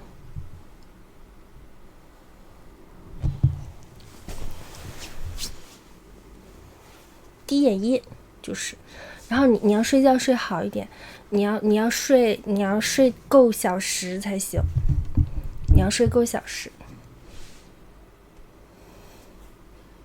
滴眼液我就在韩国买的，那我不知道国内有没有哎，就是韩国欧丽芙药。它有一个就是专门去那种红血丝能让眼白变得更清透的滴眼液，那个牌子我不知道是什么牌子，我每次去我都会买。有黄斑，那个黄斑是一直都在的吗？那个滴眼液我找不着了，不知道放哪去，我这几天都没滴。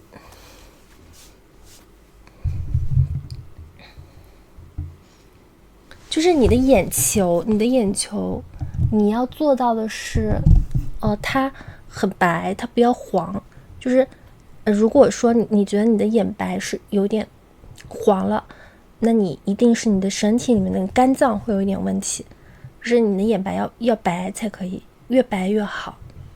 然后红血丝也是的，红血丝的话就是有一些红血丝可能是你的那个，他们说是什么精神的问题还是什么问题，反正各种。但你们一定要睡好觉，就像我一样，眼睛一点红血丝都没有。睡好觉就，而且我昨天睡得还不是很好。吃护肝片啊，我就吃护肝片的，吃护肝片好了。因为你知道吗，一个人好看，它不仅仅是五官好看，它是一个感觉，然后这个感觉是哪里来的？皮肤，那个眼睛亮不亮，眼球白不白，黑眼就是你的眼珠子它亮不亮，你的眼珠子白不白。如果越白越亮，那证明就是你看上去你这个人就是精气神越好，这很重要的，就不仅仅只是五官这些。所以你们有时候就我一直在说，我说那你们要在意自己的形象。其实在意自己形象有很多，牙齿白不白，牙齿有没有东西，眼睛亮不亮，眼球白不白，然后眉毛干不干净，皮肤好不好，这都是很重要的。就是给人的一个感觉，就看着我感觉看着他好舒服，就很多东西加成在一起的。还有就是比方说，如果你看到个女生或者看到个男生，你觉得他长得挺帅的，然后五官也挺好看的，但我就是觉得他好像有一种疲惫感，然后或者是沧桑感，或者是就是说不上来，就觉得脏脏的。就是你不是说他人脏，但是我会觉得他整个脸是脏脏的，那就是说明要么他的眼睛有红血丝，要么就是反正就是各种状态，但他没有一种那种很精神的感觉，就给人一种很舒服的感觉，你懂吗？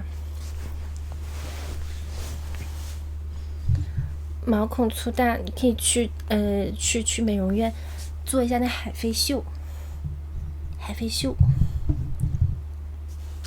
脂肪肝？你脂肪肝吗？你怎么年纪轻轻你就脂肪肝？为什么会脂肪肝？年纪轻轻怎么可能脂肪肝啊，老胡？你是不是饮食有问题啊？饮食有问题，一熬夜皮肤就不好，那你就不要熬夜了呀，你都知道你是熬夜皮肤不好了，你还熬夜？补水买了一套涂的，多少钱啊，艾米？多少钱？你要补水的话，其实很多韩国品牌都很便宜又好用。我在科普我的养生，对，现在我很注重养生的一个人。1000用3个月，那还好，那不贵的。是各种涂的，水啊、乳啊、精华呀、什么面膜都有，是吧？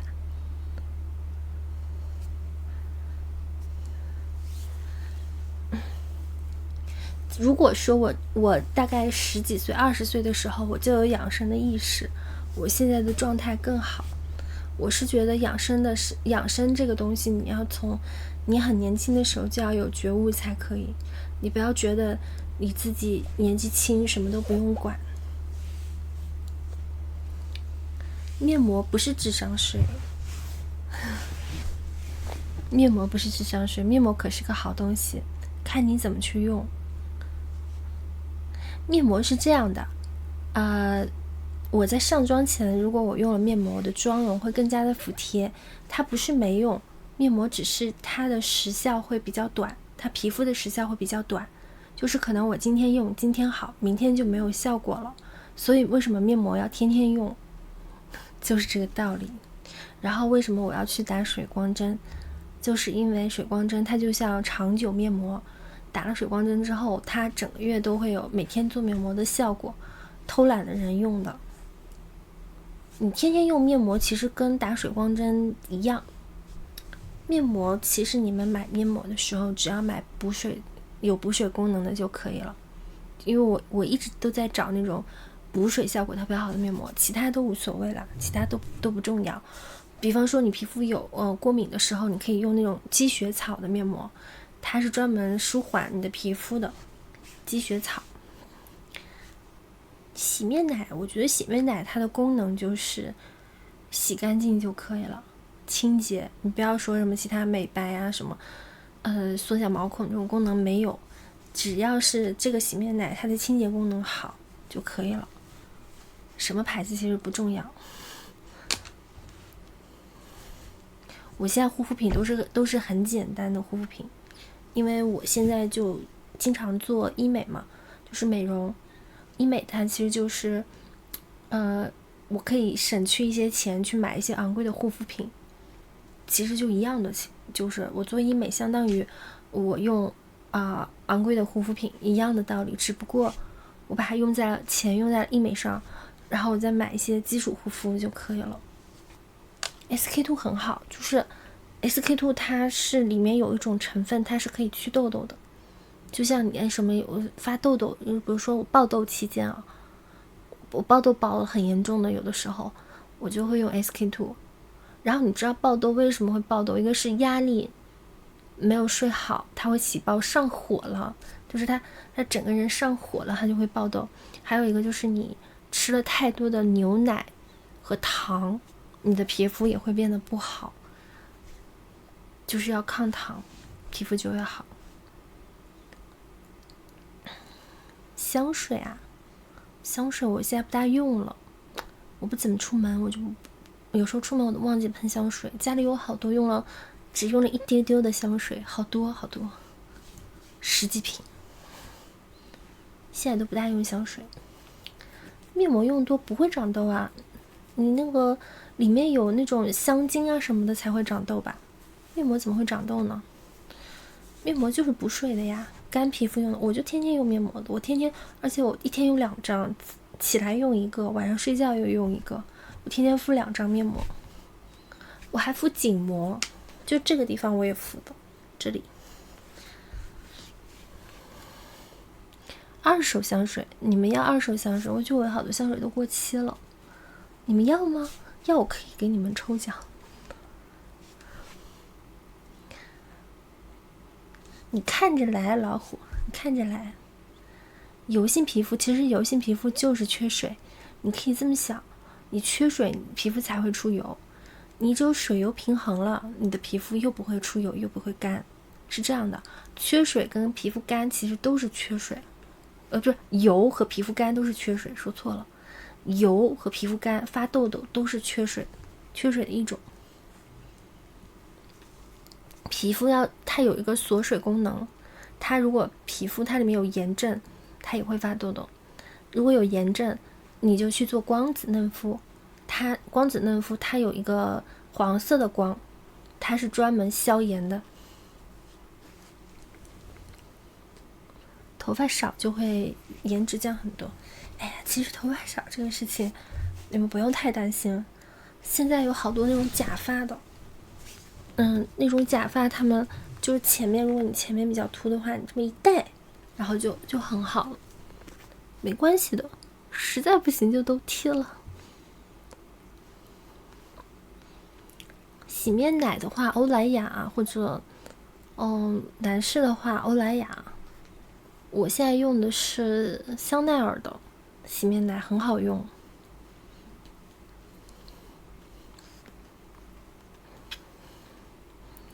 就那种头发往前一戴的。直发我不建议直发，因为直发就是拆东墙补西墙。直发就是你把你这边的头发拆了补前面的头发，没有意义，最后还是会掉的。然后你时间长了，我跟你说，你直了前面对吧？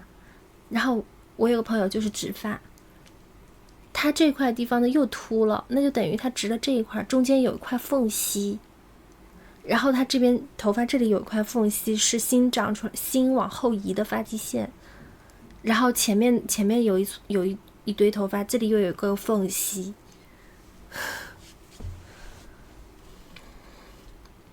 你能感受一下，你 get 一下。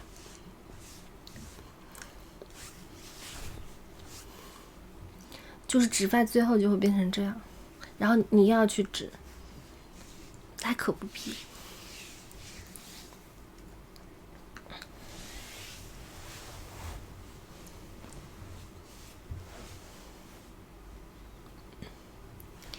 今天直播我都快要下播了，你才来。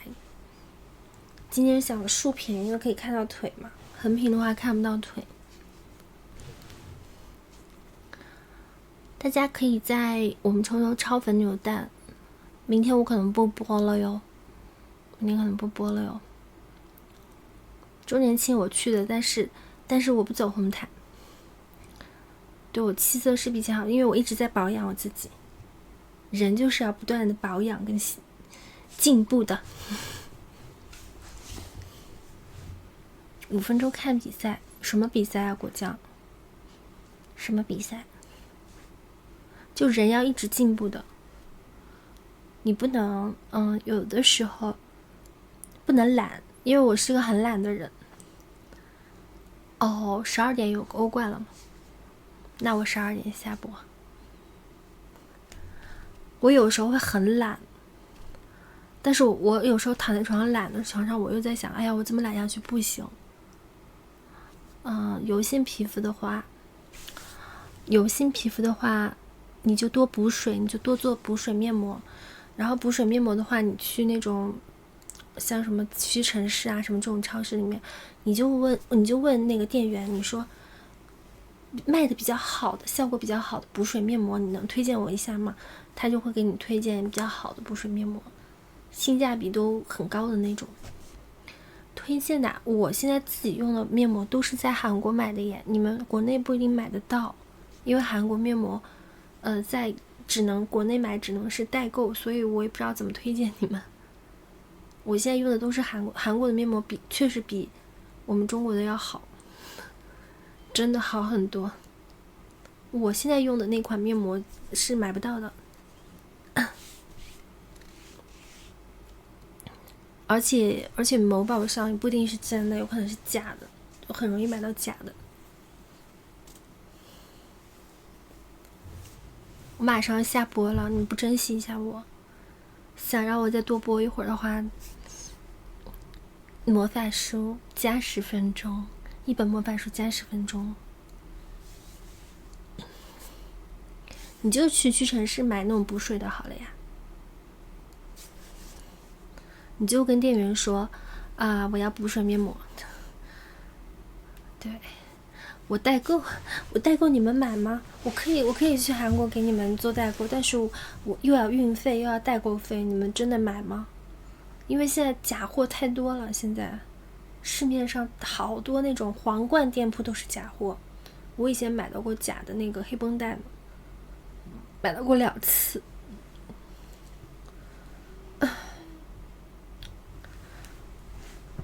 面包都没代购。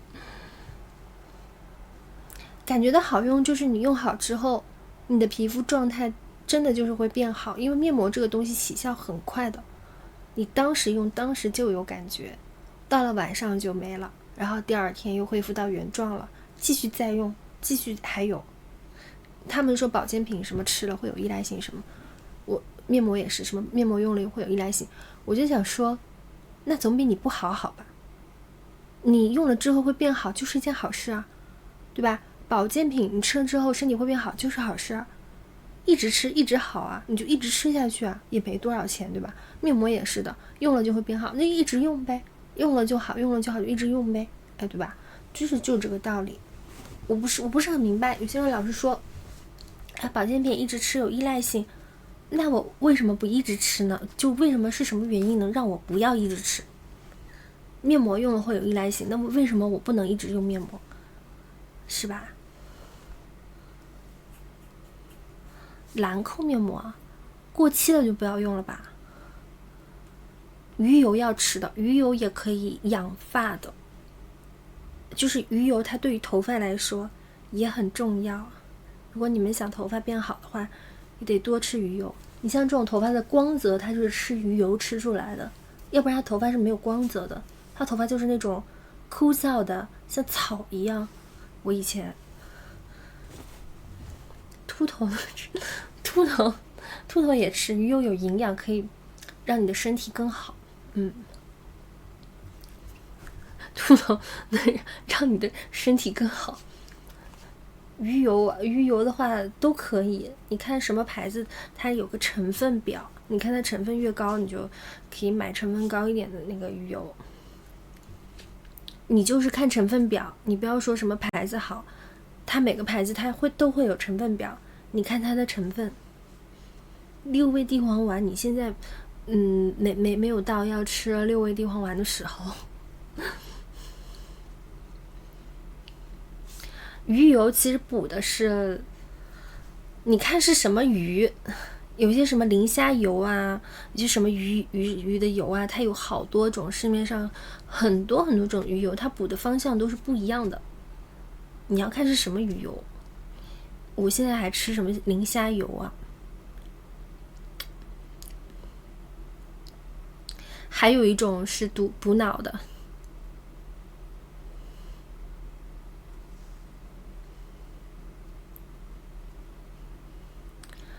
反正鱼油是个好东西，你们吃就是了。虾油、鱼油都是好东西。角蛋白也要吃，角蛋白是补头发的和指甲的。你们可以去搜角蛋白，吃的角蛋白是补指甲和头发的。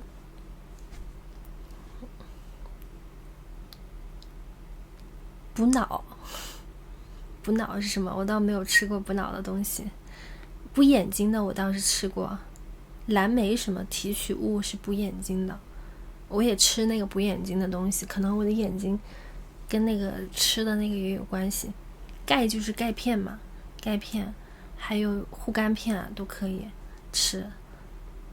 然后你们男的话买那种综合维生素就行了，它什么都能补。你们就买一瓶综合维生素，然后再买一瓶鱼油就可以了。鱼油现在很便宜的，一大瓶鱼油没多少钱，100多块钱。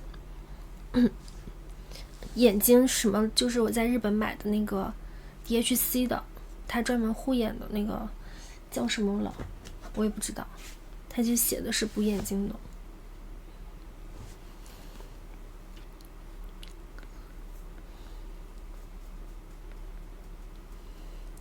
DHC 的，我在日本上次买了一大盒，然后我在日本还买了好多止痛片，那个止痛片特别好用，那个叫什么？日本的那个止痛片，我现在想不起来叫什么名字，买了好几盒回来，现在还没吃完，吃3粒立刻不疼了。维 C 是蛮好的。金色的那个包装，金色的止痛片，感觉我们像老年直播间，在这里聊怎么补吃什么保健品的。老年，我是要下了，我灯没了，现在感觉自己像鬼，我感觉自己像鬼。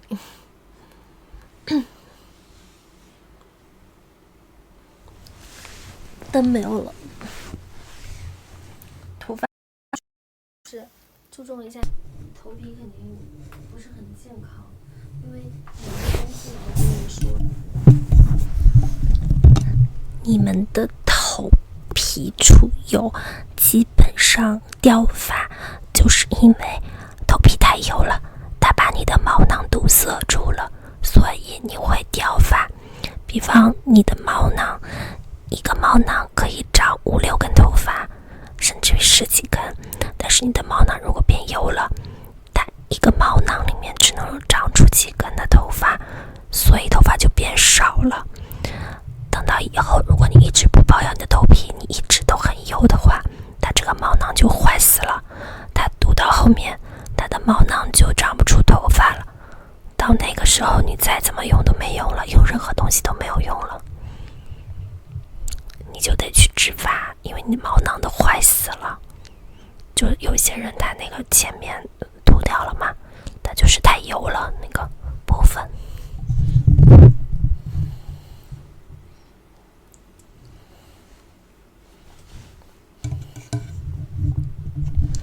可以去医院看看，就如果你的头发毛很油，然后这里有点秃，你可以去医院检测一下你的头皮的毛囊有没有坏死。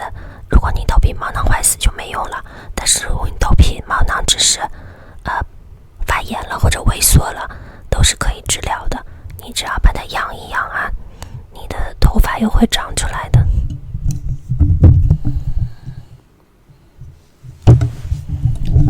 大部分脱发都是因为头皮太油了，头发太油了，所以你们要多洗头，要保持你的头皮的这个干净，不要堵塞住，让它长不出头头发，吃胶蛋白，你们可以吃胶蛋白，我就吃胶蛋白。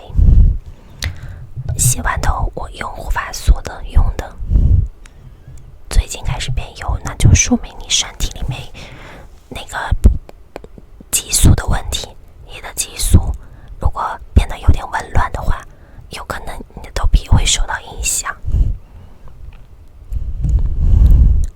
你可能你的睾酮素增加了之后啊，身体也会比较容易出油，你的头皮也会比较容易出油，然后你睾酮素增加了之后也会脱发。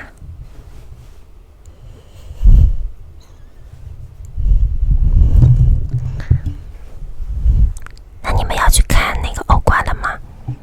去看的话我就下了，看球赛我就下了。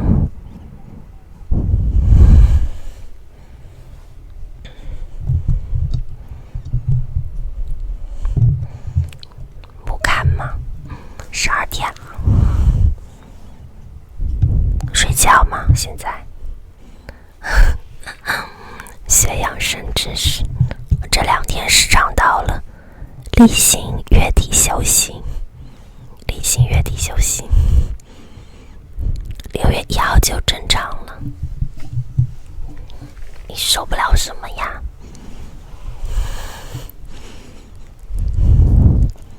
黑芝麻没什么用，我觉得黑芝麻是让头发更黑的，你脱发吃黑芝麻没用。明天我要去吃点好吃的，然后后天去那个杭州。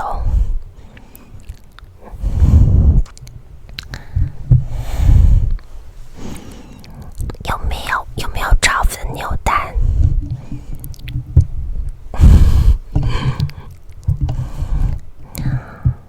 我现在的问题就是我气血不好，我吃了很多不气血的东西，只要我稍微懈怠了就又会打回原形。然后我一定要坚持自己的健身，然后坚持有氧运动，我的气血才能变好。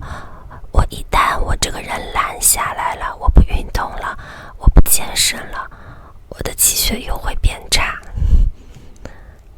我终于明白了生命在于运动这句话，就是我这个人就是躺在床上，越躺身体越差，越躺身体越差。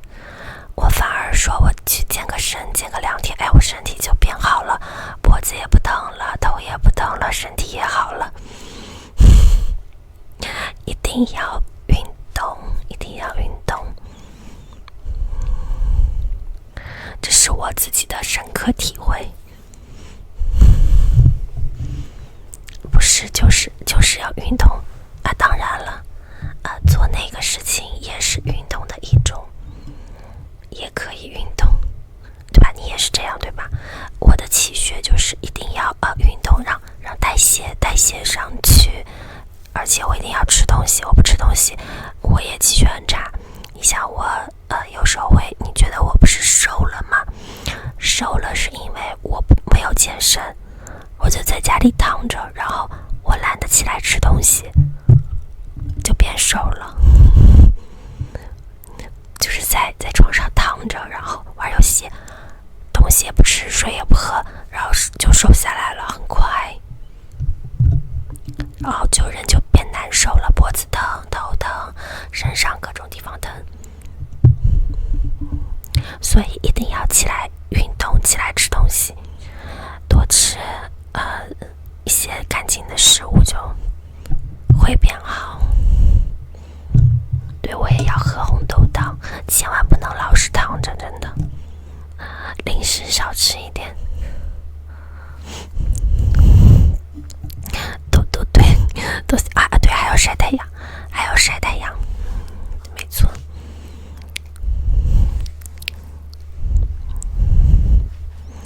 我晒的，我昨天不是去晒了太阳，昨天去喝咖啡，我中午就起来了。我今天晚上就不吃东西了。今天晚上不吃东西了。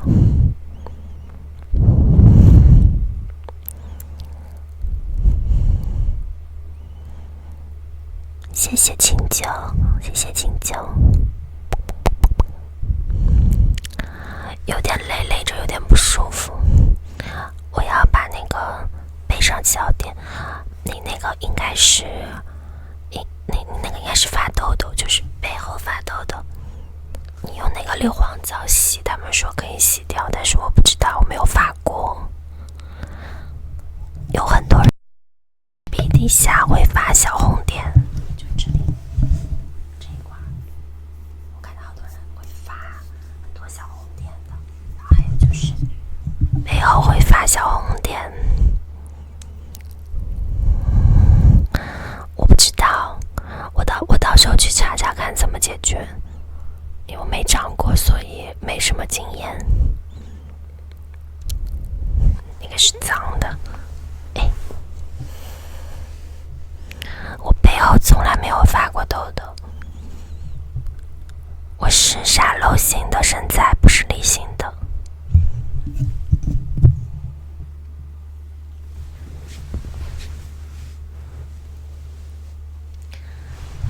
我再展示一下，我就下了。你们有小礼物啊、扭蛋啊、水晶啊，可以上一上。我右上角的那个人物。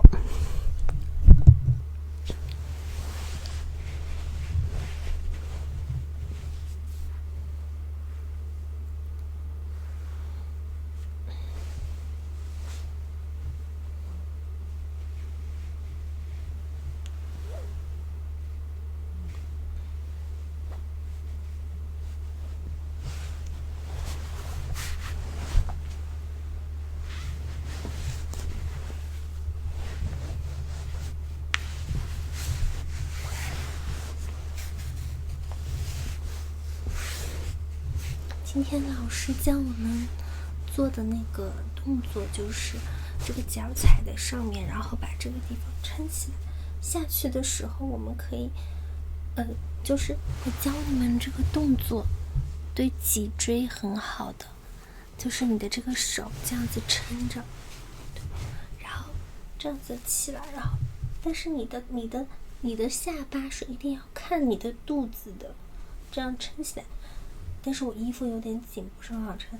撑起来的时候，你下去的时候，就是你要感觉整个人它是脊柱一点点的向下落的，一点点的向下落的。你的脊柱就是从你的这个地方慢慢一节一节的往下落，这样子会好很多。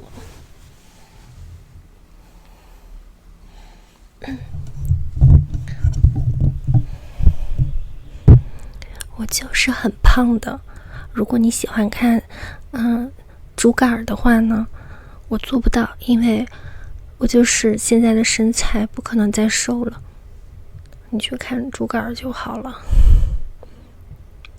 怎么腰腹的核心？腰腹的核心就是觉得我胖不要看我，因为我不可能再瘦下去了，因为我就喜欢我现在这样的身材，比较健康。因为为了健康着想，我不会太瘦的。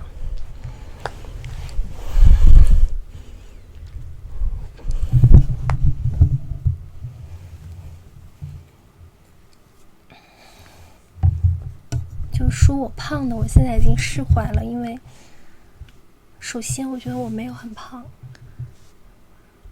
其次的话，现在胖一点身体好，人会舒服一点。如果说你们想让我瘦，这是不可能的，想让我回到以前那个身材也不可能，因为我以前实在太不健康了。以前我刚刚直播的时候，我身体特别差，老粉都知道，我来例假的时候甚至于起不来床，疼到肚子和头，疼到没有办法下床。可是我现在没有这种感觉，最多就是一点点发胀，不会那么疼。现在不痛，就就自从我胖一点了之后，我的这些毛病都没有了，所以就证明了女人不能太瘦。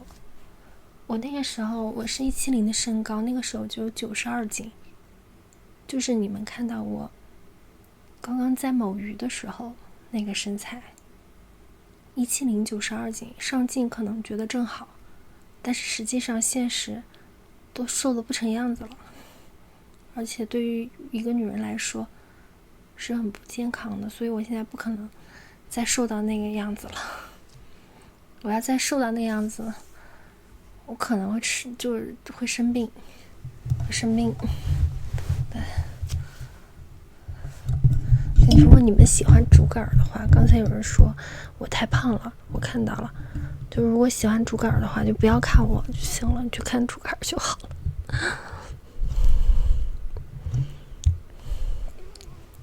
有很多很瘦的女孩子，我现在是不能再瘦了。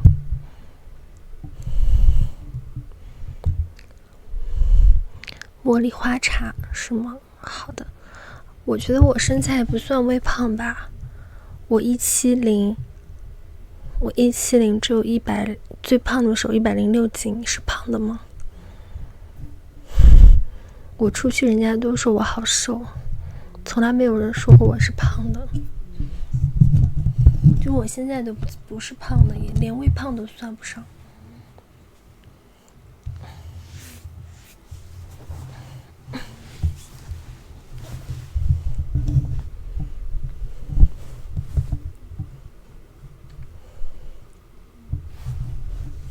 我可能最多就是不算瘦，但是我也不算胖，反正。我也觉得，其实我还算好的，那些明星才很惨呢，他们稍微胖一点就在网上被人各种黑吐，因为他们那个上镜如果好像胖一点就很明显，特别我觉得他们特别可怜。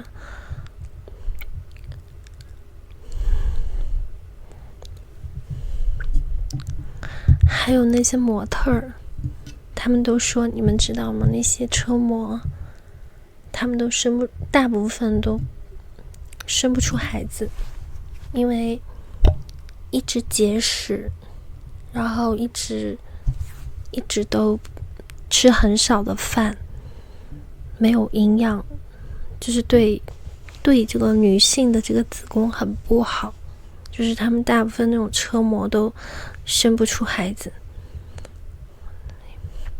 没有那个子宫没有脂肪的保护，知道吗？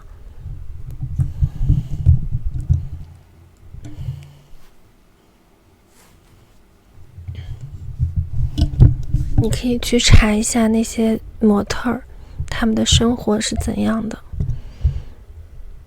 就是他们都生不出孩子，除非是让他们稍微养一养胖一点才能生，不然就是生了孩子也流掉，基本都是这样的，质量太差了，因为这个子宫它因为很弱，它没有办法去承载一个孩子。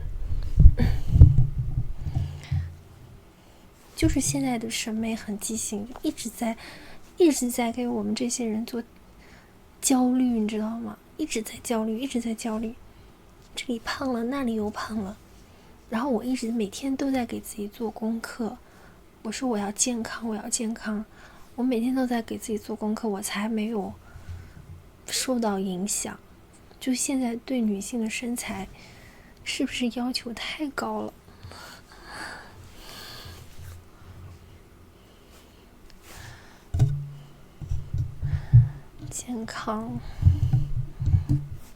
健康就是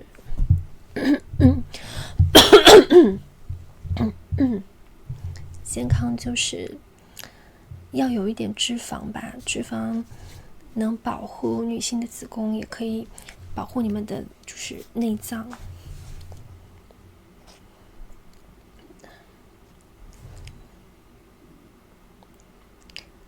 20分钟。你说那个呀，那个怎么样都健康，没有特殊的要求，也没有时间给你去做比较，没有。是的，你们也是，你们也要健康，不能太胖，也不能太瘦。太胖了的话，血脂高，那个不能吃的太油腻，偶尔吃一点可以解解馋，不要天天吃，不要喝啤酒，少喝啤酒，可以喝，偶尔喝，少喝啤酒。谢谢火萌。啤酒喝多了都是，它啤酒应该是麦子做的吧？麦子不就是碳水吗？碳水吃多了肯定不好，内脏脂肪会增加，对身体也不好。少喝点酒，少抽点烟，抽烟抽多了牙齿会发黄，对身体也不好，肺都黑了。反正就是少吧，适量就好了，不要熬夜。就算熬夜也要睡够时间才可以。平时保持良好的心情，不要老是想七想八，有什么事情睡一觉就过去了。好好保护好身体，好好照顾好自己。那我要下播了啊，我要下播了。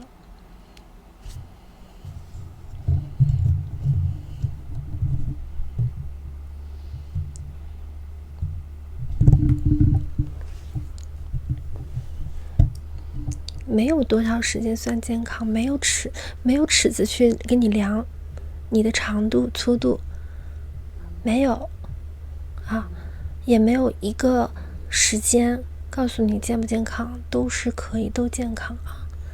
拜拜拜拜，晚安瞌睡中，晚安吉祥。谢谢回萌，不用谢诱惑，只要你们是我的粉丝，我都希望你们好好的，身体健康，快快乐乐。找一个我这样的，可以，你一定可以找到的。这个世界上有很多像我这样的女孩子，会有很多的，只是你们现在还没有遇到。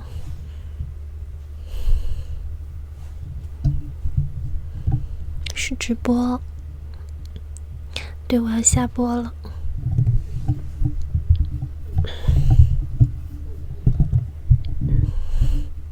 6/1还没到呢，今天才31号。厨师代表，拜拜思阳，拜拜任璇。对呀，你都播了有2个半小时了，10点开始的，已经2个半小时了，4个小时太少了。深度睡眠至少要4个小时。你如果除去你不是深度的话，入睡的时间1个小时，入睡2个小时，深度睡眠4个小时，快要醒来2个小时，那就是8个小时。你每天至少有8个小时的睡眠才可以。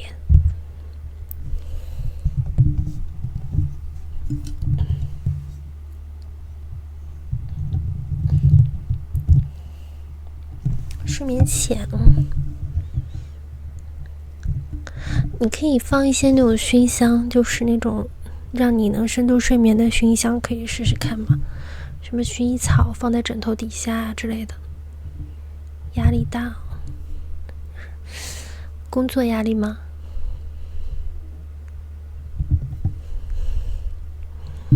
你这么想，你知道你压力大，你睡不着觉，你今天的压力就更大了。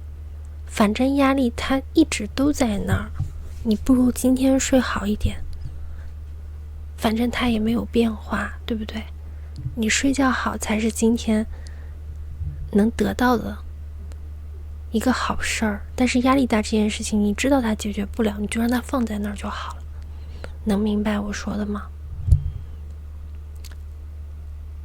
你一天睡好觉，你的压力就会小一点，你的事情就能看到解决的希望。因为你不是因为你睡不好压力就能解决的，但是你因为睡得好，你的心情和身体就会好一点。晚安，我听你。对，你就是要假装不知道，因为就算你知道这个压力就像一块石头，这个石头它不会因为你睡不好觉它就消失了，它一直都在那儿。你不如今天睡一个好觉，你管它呢，你就把石头放在那儿，说不定有一天这块石头它自己就碎了呢。只要你心情好了，你心态好了，这个石头它说不定就会自己碎掉了。这很难说，就是这两件事情我上次说了，你睡不好觉也解决不了问题，不如睡个好觉。我睡眠质量可太好了，没有闹钟可醒不过来，就是睡得太久了，老是睡过头。我现在希望我睡得少一点，老是看不到太阳，睡醒了太阳都下山了，连着火都听不到，打雷听不到，下雨听不到，地震听不到。说是上海前几年地震我都不知道。好了，下了。我就觉得我这个睡眠其实好是好，就是有点危险。是，就是一直在睡觉嘛，我大部分时间都被我睡掉了，就是我的人生有一半的时间都被我睡觉睡掉了。晚安，拜拜。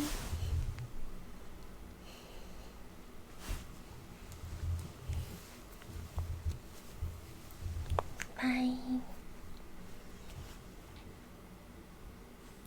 偷钱，你来呀，你别不敢来。